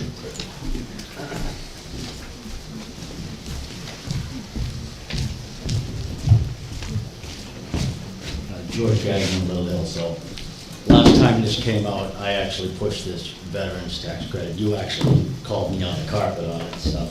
So I just want to make it clear to anybody that this doesn't come out of anybody's pocket. It just means the town doesn't get it, correct? It doesn't affect anybody financially. Nothing comes out of anybody's pocket. I'm a veteran too, but it does. But it doesn't, it comes out of the town, it doesn't come out of, you know what I'm saying? It means the town doesn't get that money from the veteran, it comes off of the veteran's tax. It is one of many credits. Right, so I just want to make that clear to everybody. Other questions or comments? Yes. In explaining this, you I'm sorry, mentioned can you that just state it's... your name and address, please? Maxine Petrocelli, 223 Deer Meadow Road. It was mentioned that this is for different time periods for warrant article number 9. Could you explain that for me? The optional veterans credit, which is the original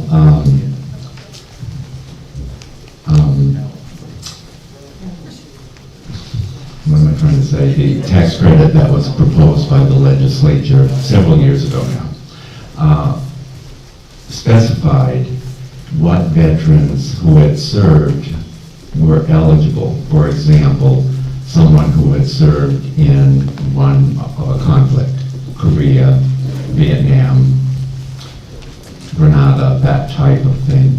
Actually, if you served in the 20th century, well, there was a lot of conflicts, so you were eligible. And you had to fit in that. So if you were a veteran and hadn't served during those times, you were not eligible for the exemption. That is number 9, the optional veterans credit. Number 10 made it so anyone who was a veteran was eligible. Okay, so 9 and 10 is an either or. I mean, it's not, you don't vote for both. You should vote for both, and I wish we only had one that we had to worry about, like all, but that's not how it is. And maybe someday the legislature will change that.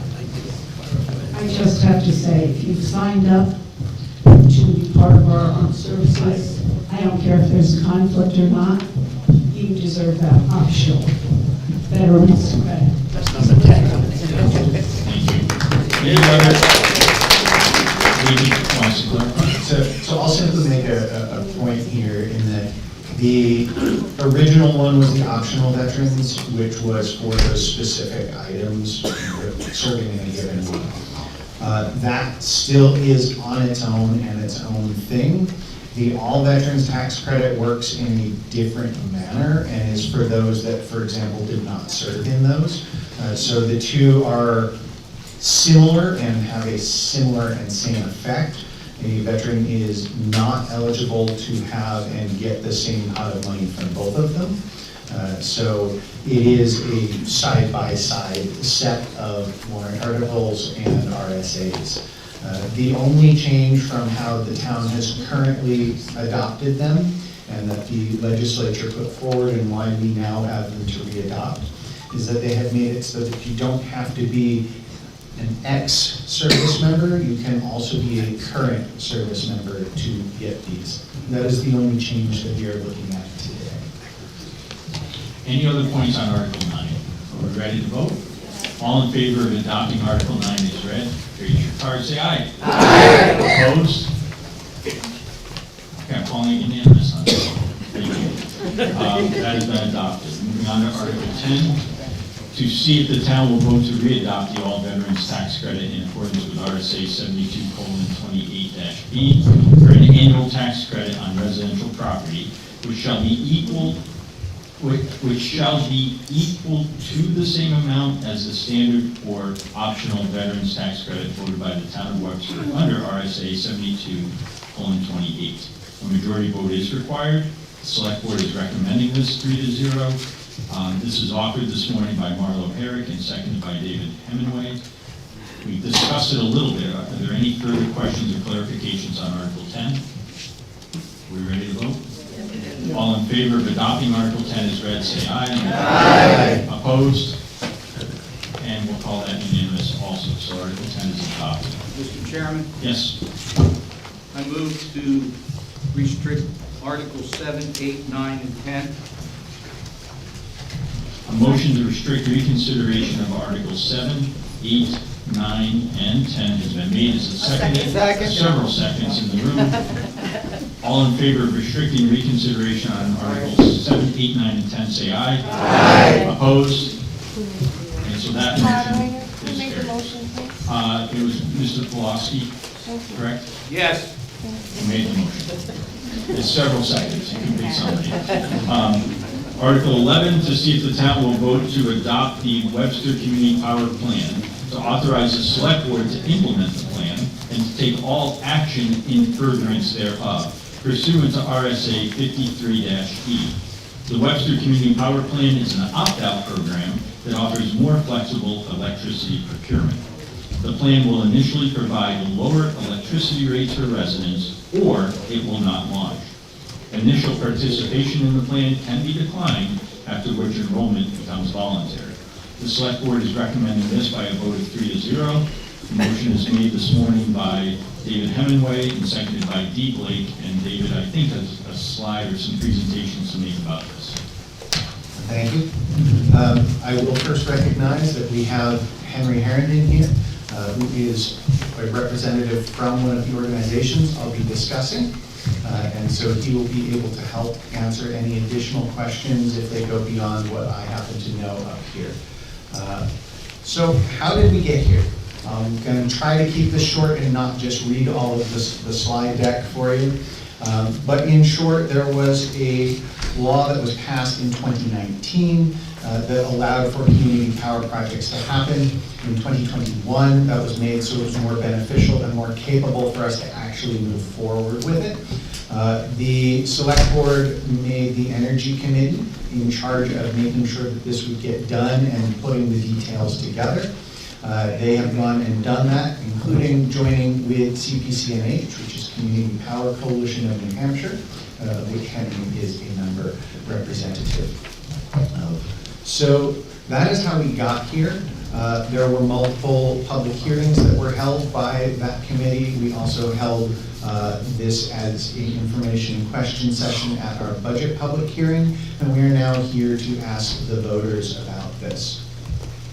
Quickly, who is CPCNH? Since I mentioned them, that is the Community Power Coalition of New Hampshire, and I was unfortunately expecting that I was going to be using a higher resolution display, so I apologize for the tiny little stars in print. But there are, at this point, Henry, is it 31? 30. 30.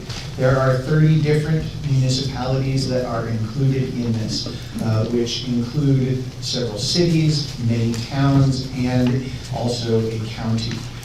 So this organization puts it all together as a not-for-profit, municipally founded group in order to make it easier for us to all do this community power and power procurement. They have all of the expertise, are hiring the appropriate contractors to continue with that, and to be able to manage and do all of the power so that, as much as I like to say that I understand things, you don't need to rely on me or anybody that's up here to actually understand all of the nitty-gritty and manage it for you in the future. So, what is Webster Community Power? Well, community power, in short, allows us to band with other communities and to use the powers of scale and economics to get better pricing. Just like commercial entities typically do when they are going out to bid or bartering with companies for how much they're going to pay for their electricity, by having a lot more electric load to do that with, we're going to be able to drive rates down. And so that's the short version of what community power is. And so you've heard in the warrant article, RSA 53E, which is what enables and enacts this. And so this allows for all of the cities, towns, counties to do that power procurement for the residences and to provide related services to them. I'll point out quickly a couple things that community power is not. Community power is not your wires, your poles, your meter. that is still, whether it's in this case Unitil or Eversource in our town, they are still handling all of the physical infrastructure of that. And so on your bill, whether it's Eversource or Unitil, you will typically see a supply section and a delivery section. We are talking about the portion that is in the supply section only. Delivery is what is for the utilities. They are still doing that without any changes in these plans. So participation in Webster Community Power is completely voluntary, and after the electric rates are established, all customers not on the competitive supply will be notified and automatically enrolled. Customers can choose to opt out and stay with Eversource or Unitil for their electric supply, and customers on competitive supply, or a couple other things, may choose to opt in to Webster Community Power and stay with their current supplier. Now, what does that look like? Obviously, the big $1 million question, literally, is what are the rates? And so, well, these are not necessarily the rates that we will have when we launch, because electricity changes all the time. I wanted to bring this, which is a rate selection mailer example from a neighboring community, Exeter Community Power. They are launching now, and so these are going out to their constituents. You could expect to see something, if this is passed, you could expect to see something similar to this in the future. Probably around this time next year, but possibly sooner. You can't really read this again because of that, so I'm going to go ahead and show you and give you those rates, which the current Unitil rate is $25,925, and the average number on the right-hand column there, again, I'm sorry if you can't see it, is based on a average home's average usage, which is considered to be 600 kilowatt hours per month. So that would be approximately $156 a month bill if you have Unitil for the supply portion. The Granite Basic, which is the direct replacement for that, going through CPC&H and the community power choices, is 15.8 cents, which would equate to approximately $95 per month. So that is money that would go into all of your pockets every single month. The additional options for other more cleaner, more greener energy are there. One of the important notes is that even if you go with 100% clean green energy, that is being done at less than the current utility rates. So I won't dwell on this slide too long since it's hard to read. There are several quotes which came about from a recent public relations event, including the announcing of those rates. I'll just highlight a couple of them, which is for a typical household and a consumer household, this means $25 a month back in your pocket, said by Nashua Mayor Jim Dunchess. I apologize if I said his name wrong. And the next one is the real kicker for me, which is the coalition set its rate represents 22% savings relative to Eversource energy supply rate, which we have in town, 28% savings relative to Liberty Utilities, which we don't, and a 39% savings relative to Unitil, which a large majority of our town and the town office is on.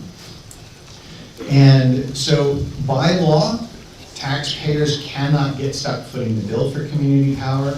This does not in any way, shape, or form ever be allowed to have any taxes go towards it. This is purely a nonprofit that does all of this, and all of the rates, all of the amount that you pay for that electricity is what is able to run the program, even with all of the better rates that you saw. So when does all of this happen? So we are in a process which went through the initial research on the left, which I mentioned some of, then the development and the education. We've been trying to do outreach for a fair amount of time, including handing things out at Old Home Day and several public hearings, and also various online posts. Then we are now at the plan adoption stage. And so The select board has voted to put this forth in the budget warrant articles and that public hearing. And so we are now at the bottom of plan adoption. And so that is this resolution and this warrant article for you to hopefully pass. Once you do that, assume if you do, then we can notify Eversource and Unitil and the PUC that we are continuing to move forward with this process. We can select the services contractors to move forward with, which would be CPC&H in this case. We would keep the community informed. We would then have another public hearing to announce what the rates would be for us on launch, and then do those mailers and launch the program. The important note in the actual, and I'm going to go back to the warrant article, the important note in this is that this will not happen even if you approve it today. If something changes in the market so we can't give you lower rates, then the program just won't launch. And so that is all part of this warrant article today. So are there questions or comments on warrant article 11? Scott? All right, I've never spoken before 3 times on the same day. Scott Sweezy, Clothespin Bridge Road, just point of clarification. This, who makes the decision about do we go with cheapest or cleanest? Because we're talking about individuals, right? Do we all get to maintain the ability to say, I don't care Yes. about the environment, I want cheap, or I care about the environment? The automatic opt-in level is going to be that base level. Yep. All of the other options are up to everybody individually. Great, so I looked into this, doing it myself, which is the thing that you mentioned that you might already be on, whatever the heck it's called.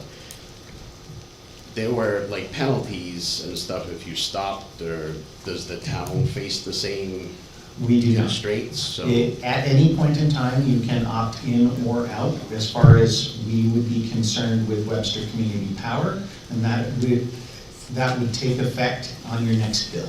But if Eversource finally like dropped their prices in some magical way that they were cheaper than this, You could just say, I don't want we you could go next back. month, and there's no Okay. penalty. Oh, thank you. Yes. Hi, Susan McGinnis, 10 Pennacook Circle. It says the plan will initially provide lower electricity rates or it doesn't launch. What happens if this year it provides lower rates, we launch the program, and then in a year the rates go way up? Can the town opt out of this program at any time, if that should happen? It would be possible for the town to leave. However, the most likely situation would be that for a few month period, assuming that there was ever a time period where it was higher, the most likely situation would be that it would be for a few months, and then ratepayers would be able to opt out, opt in, depending. If the future looked like that it was never going to be lower again, then absolutely the town could opt out entirely. And why? Close down Webster Community Power. The second question is, why is this an opt-out program instead of an opt-in program? That was one of the big changes by the legislature in 2021. And part of that is that in order to get the large enough a load that would be required to make it feasible and actually give better rates, there needed to be an opt-out instead of an opt-in. As part of that, that's why all of those mailers go out, which if you do nothing, you get opted in, but there's, prepaid, there's a QR code to scan, there's a phone number you can call in any of those manners to say that you do not wish to be part of it, and say that you want to pay more to Unitil or Eversource. But people need to be aware that unless they do one of these things, they will be in that program if we vote for it. Unless they are currently on a third-party supplier or some other cases. There are a few things such as businesses that are not necessarily opt-in because we can't guarantee that it will always be a better deal for them. And so there are a couple situations like that. All right, thank you. Any other questions on community power?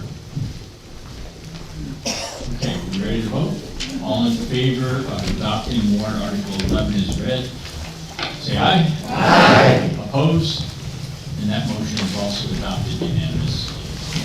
Article 12 is a petition warrant article to see if the town will raise and appropriate the sum of $5,000 for operational costs of the Webster Historical Society.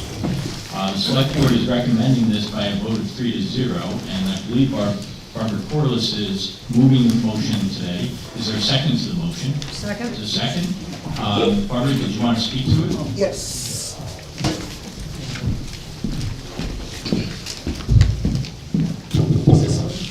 Barbara Corliss, Deer Meadow Road. I am the treasurer, this year the chairman, and I am also the resident genealogist of the Webster Historical Society. We finished, you keep smiling, I want that highway marker. I'll get back to that. We finished the meeting house last year, $150,000 and a 6-year effort, and it is restored. We are trying to set up now a CIP for the Historical Society, so the next time there's a maintenance item that needs to be done, we're not going to be coming to you to ask for money. We will have the money in the bank, just like the town of Webster does for our dams and roads and bridges. We are now turning our attention to the Highmar. The Highmar has not had any, we haven't been able to focus on it for a few years. And there's water in the basement. We spent $5,500 last fall to take out asbestos, and we have to do some grading in the back of the building in order to get the water to go away from the building and do something about, it's actually raining down there. We've even replaced the stairs because they rotted out. There's some rotted sill plates also down there, so that's our focus this year. So what we're asking for from the town of Webster is $5,000, which will cover most, not all, of our operating costs. And operating costs is electric bills and our insurance. Questions? Are there questions about warrant article 12? Seeing none, I think we're ready to vote. I'm sorry, is that a question? No, That's a voting already.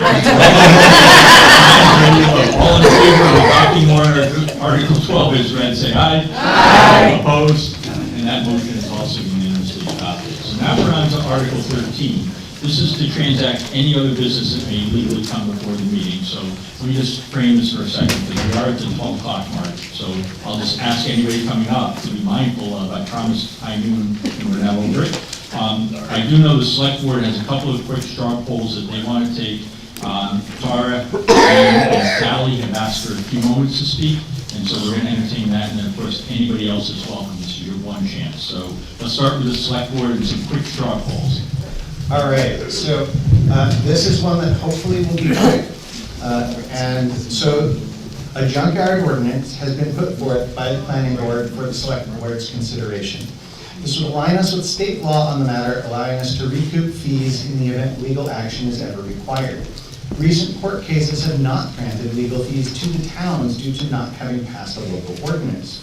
This ordinance does not propose any restrictions beyond those already in place by the state. Shall the select board continue down the path of public hearing and possible adoption is the question we are asking you. We believe that probably makes sense. However, we wanted to ask the voters as a whole, and I would point out that this is an advisory count. If you have comments on whether we should or shouldn't adopt, that would be for the public hearing if we move forward. So let's do just a quick straw poll. If you think, if you're asking the select board to continue down the road of pursuing this, just show your card. And if you're opposed to it, you want to just stop and do something else, show your card. We got good data right there, David. All right, thank you. I think we'll call that good. Well, that's your poll. That's great. So I will recognize in the order that people spoke to me, and then we'll come to the gentleman who stepped up. So Tara, you are next with a 5-minute informational discussion. Point of order, Mike.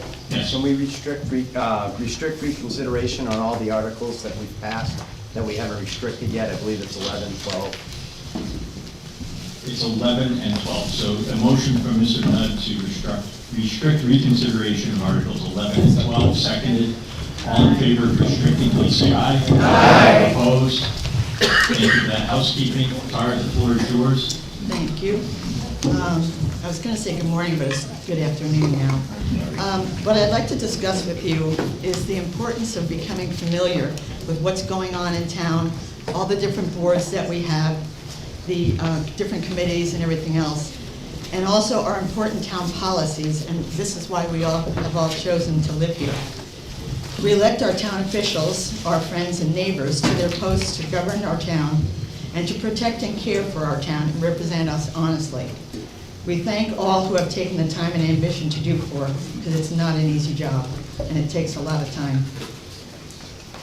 And before I read the rest of this, I do a complete homework when I investigate something, so I make sure that everything that I bring up, I either have in paper or, it is the truth.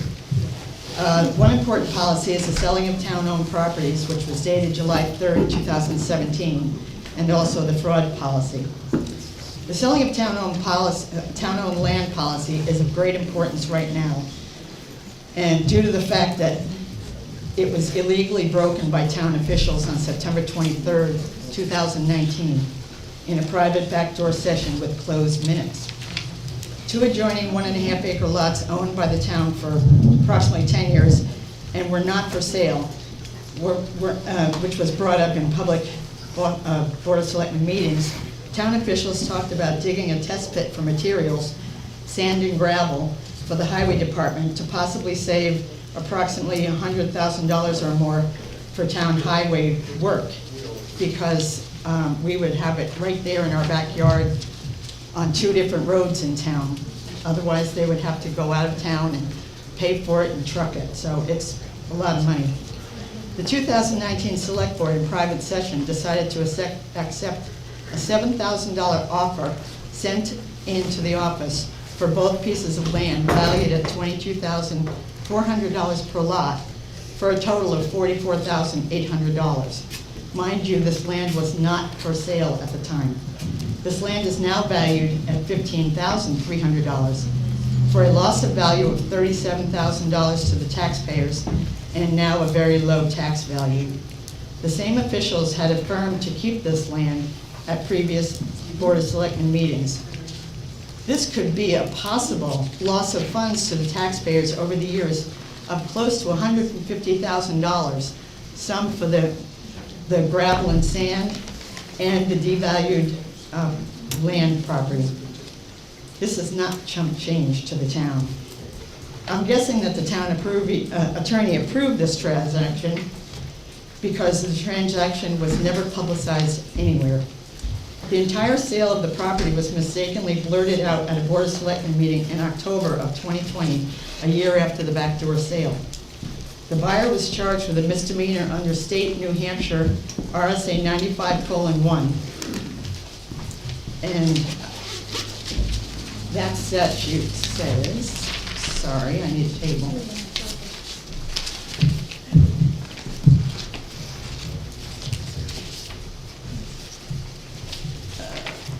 I need a table. Public officials barred from certain private dealings. No person holding a public office as such in state or any political subdivision governmental service shall by contract or otherwise, except by open competitive bidding, by real estate, sell or buy goods, commodities, or other personal property of a value in excess of $200 at any one sale to or from the state or political subdivision under which this person holds the public office.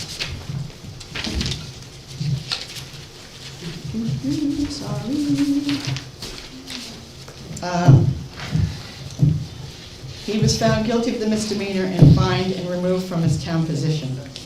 Several others in official positions were also involved in this deal, but nothing ever happened there. I had a deed. What is your point, Cara, you did ask for 5 minutes and you're at that limit, so. Oh, I am? You might, yeah. It goes back to- My point is, there was an illegal sale in 2019. Yeah, we know that. Which we know that, it's all said and done. No, it's not. My point is, I went to an attorney, the deed is 100% illegal. The transfer tax was paid for $4,000 instead of the actual $7,000. The deed stated warranty deed all through the page. Our policy says, no warranty, as is, where is, with all faults, no representation of quality or to the title. The policy was written in 2017 by the board and signed by the buyer of this land as a selectman. The buyer was a selectman that signed the policy. This is what I'm saying. I'm not trying to get ugly. You'll see.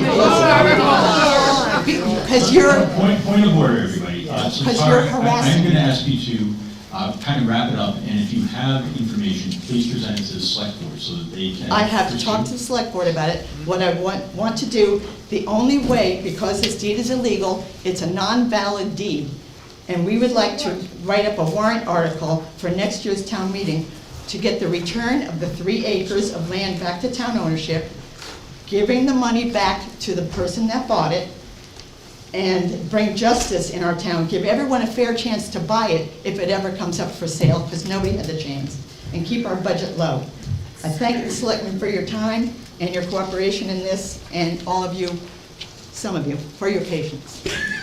Sorry, thank you for your comments on it, and I know the select board will keep that on their agenda. We've So been just discussing it. quickly, We've been Jane, discussing it for months. and then Sally, you're on deck. Sally's got her start line. Jane Diffley, Deer Meadow Road. I just have a quick announcement. There's going to be a Webster Community Breakfast. It's going to be on April 29th from 8 to 10 here in the town hall. And it's being done by volunteers and donations. There are tickets. I have a bunch of these flyers if you want the details about it. And any monies that are raised, and David Nesbitt does also, any money that's left over after the breakfast will go to the Webster Food Pantry. And this is being sponsored by the Webster Democratic Committee, but it's just a community event. There's nothing political about it. It's a breakfast. We hope you'll all come, bring the kids, and have some maple baked French toast with great local syrup. Sally? Sally Embley, Rolf Road, and I have my scarf on. Yes, Sally. I hope I'm going to make this brief. I want to thank everyone who participated in the past. We're doing things a little differently this year because Earth Day actually falls on a Saturday. Ordinarily, we'd have a kickoff at the safety building. We're going to let everybody do their own thing. We will have boxes of blue bags by the door or inside at the town hall. So anyone who feels so moved, please come pick up bags, head out, and I'm afraid with the snow disappearing, lots of litter is going to appear. So we need all your help. And, oh yes, Chris is reminding me, this is going to extend the whole week. It won't be just one day or one weekend. So you can pick your own road, pick your own schedule. Please help make Webster litter-free. Sally, thank you for keeping this on the board. I see people do bags coming around, so we've got a lineup of people who want to comment, and then we'll take a motion to dissolve. Is anybody else with business? Michelle? Can I address the audience? You can look out for everything. What's your name? My dedication in the town report was completely unexpected and shocking. So I thank the board for that. It's an honor. I just wanted to speak to my leaving the position. It is with very mixed feelings that I left as town clerk in January of this year. When I started as Barbara Hochran's deputy 15 years ago, I had no idea of the challenges ahead of me. After her sudden passing and only 14 hours of training, I had big shoes to fill and fast. My mom taught me to try your best at everything you take on, and I did just that. What she didn't teach me was how to handle the pressures of people's agendas. But I don't want to go into that today. Just writing this statement, which I knew I had to do, or I'd blank out in front of you all, brought up the anxiety of repeatedly defending my place in this town over the last several years. This isn't to say the new town clerk won't do the same or better. You do you, Mary. Good luck, and I wish you the best. What I mean to say is that I really enjoyed my job serving as your town clerk and the many, many relationships formed along the way. It was not without trials and tribulations, but there's generally parts of your job that you don't enjoy. Mine would be taking minutes at town meeting. I will not miss that. I feel that customer service is falling by the wayside, and I always wanted to provide that to you first and foremost. I try to treat people the same way I would want to be treated. Thank you all. Thank you to all the people that reached out with concern and gratitude for my time as town clerk. It was so moving and special to me to know that I was on people's minds. I hope I have left the same legacy of serving this town as my mother, grandmother, and grandfather did, and I hope I made them proud. Thank you.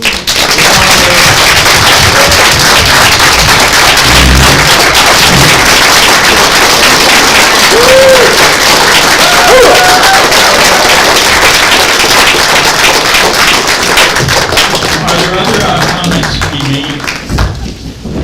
Keep more people in line. Yep, front. I'm Joe Kowalski. I live at 12 Franklin Pierce Drive, Webster. I'm part of the Pillsbury Lake community. And that is by virtue of that is why I'm here. I would like to go before this select board and register a complaint. I cannot understand how nobody has any control over a house full of people. I understand they have problems. I worked in rehabilitation for 16 and a half years. I understand all that. But I say this. They cost us money in this town. They use our roads. Our police department and fire department are back there numerous times for false calls. They come down the street. I see them coming down the street. Hey, they have a right to walk because I walk my dog 3, 4, 5 times a day. I have a right to walk. They have a right to walk on the streets.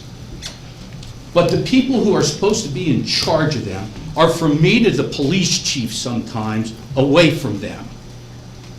There's been fights on our street between them, the caretakers, and the people in the house. I don't understand how they can move in our community, a business can move in our community. Do they pay taxes? Is anybody paying taxes on that house, Mrs. King? Yes, of course they are. Okay, I just want to make sure that. Substantial. Okay. But I just don't understand. I mean, I'd like to know how many police calls we have, how many times they've had to stop. I've almost been run over with that little 9-pound dog any numerous times. I just don't understand how nobody has control over this coming into our community and not letting us know that it's coming into our community. Dave, are you willing to put that on a future agenda so that Mr. Pulaski can attend with some facts sort of? I would certainly be fine with doing that. I do want to give a couple quick facts. And so first, it is a state program, and that's why we basically weren't allowed to do anything about it. It's gone through lawyers and stuff several times, unfortunately. Second, as far as the costs to the town, while it's not perfect, we do have things such as false alarm calls and charges for those. So those are part of our policies and our ordinance to help get some of that money back. Any kind of disturbance, be it a fight, etc., as you mentioned, please immediately call the police. We do. So they can take care of it and document it. Beyond that, I can't really give you too much more than that. So we have no numbers recourse. of calls.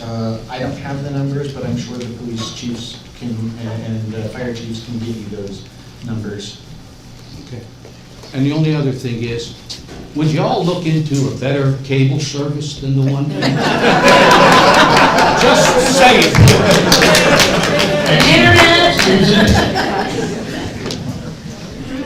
Susan Guinness 10 Pennacook Circle. I just have a question about dog licenses. Dogs have to be licensed by April 1st. The clerk's office has not been available. I know you can do it online.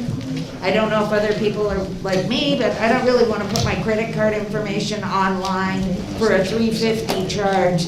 So I'm just wondering if the clerk will be up to speed before the deadline. We're all set. So if we'll be able to go Mary, into the office. what's the update on the hours? Yes, I'm currently in training. I will be in the Concord motor vehicle for 2 days next week. I have Avatar with the software that we use coming the following week. I hope to be up and running on the 29th of this month, which is a Wednesday. Okay. And I hope to have a whole long line out front and be able to do motor vehicle dog licensing. Okay. And when is the dog license deadline? Is it April 1st. No, it's the entire month of April. April 30th? Is it We have April up to 30th? April 30th. Oh, okay, I thought it was April 1st, thank you. Yeah, and, So we'll have a full month of open hours before this. yeah. No.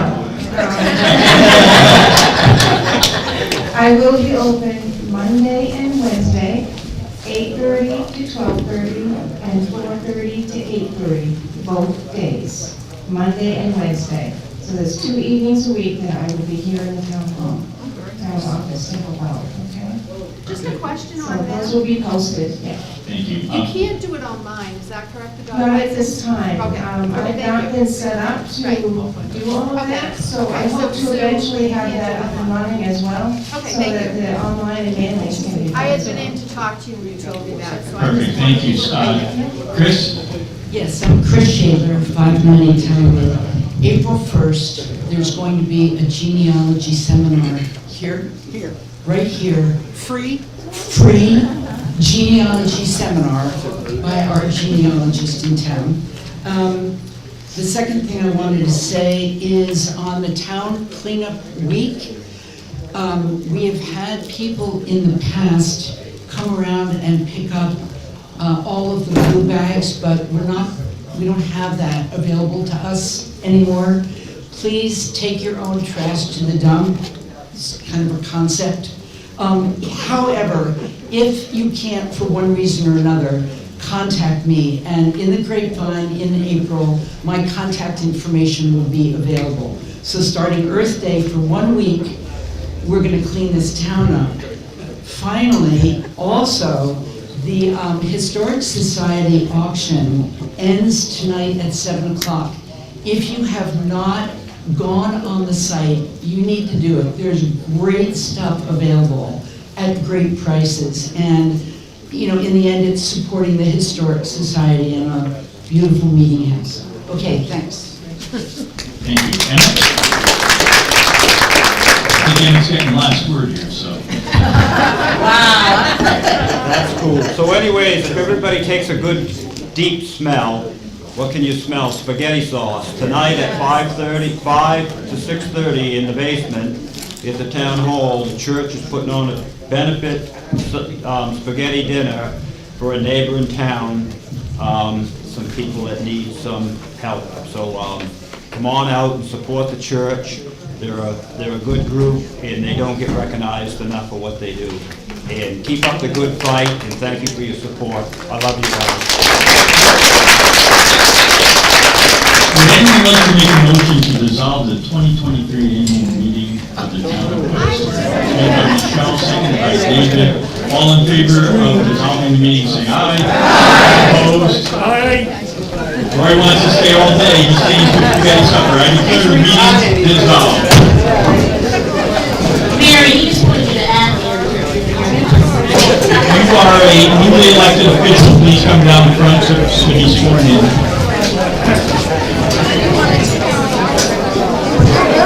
She was voting before they asked for the vote.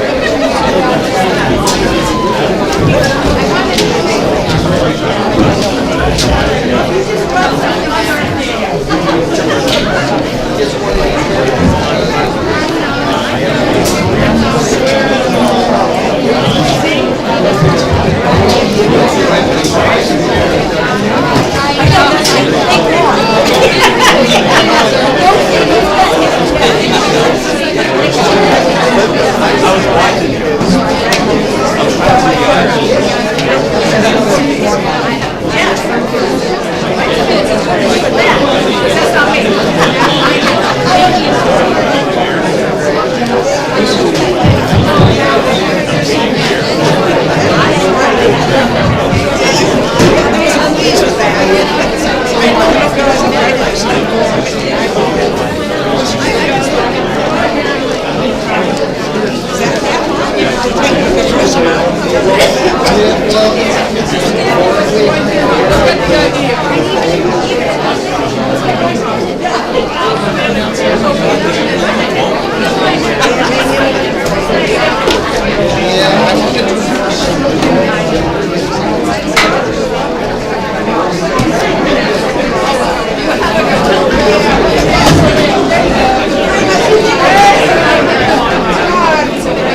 So you want to do it?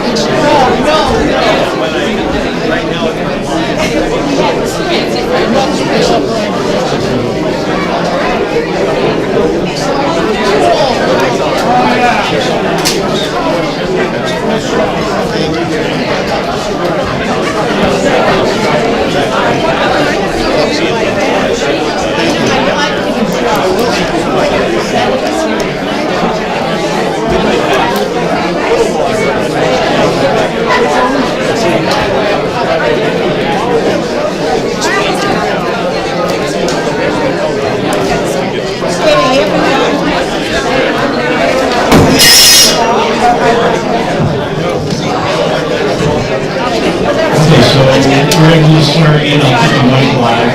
So we've got tax collector, treasurer, trustee of trust funds for land, selectman, library trustee, and supervisory trustee. So those are we missing? Missing Paul, and who's the other trustee? Denise is here.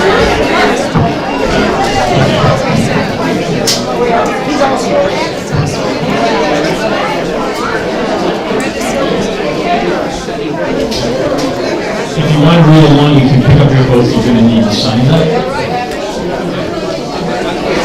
You're not labeled, you just grab one. Just grab one, yeah, you have to fill it out. Okay, so raise your right hand. I, Stephen Lee, do solemnly and sincerely swear and affirm that I will bear faith and true allegiance to the United States of America and the state of New Hampshire, and will support the Constitution thereof. So help me God. I state your name, do solemnly and sincerely swear and affirm that I will faithfully and impartially discharge and perform all of the duties incumbent on me as in state your office for a term of state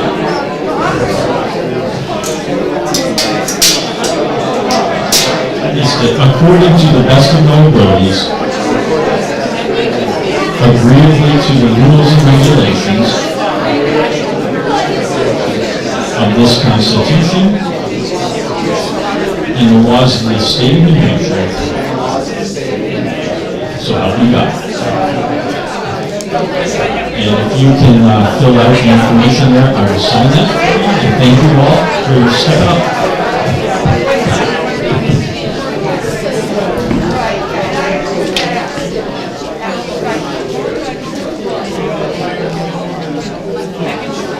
Thank you.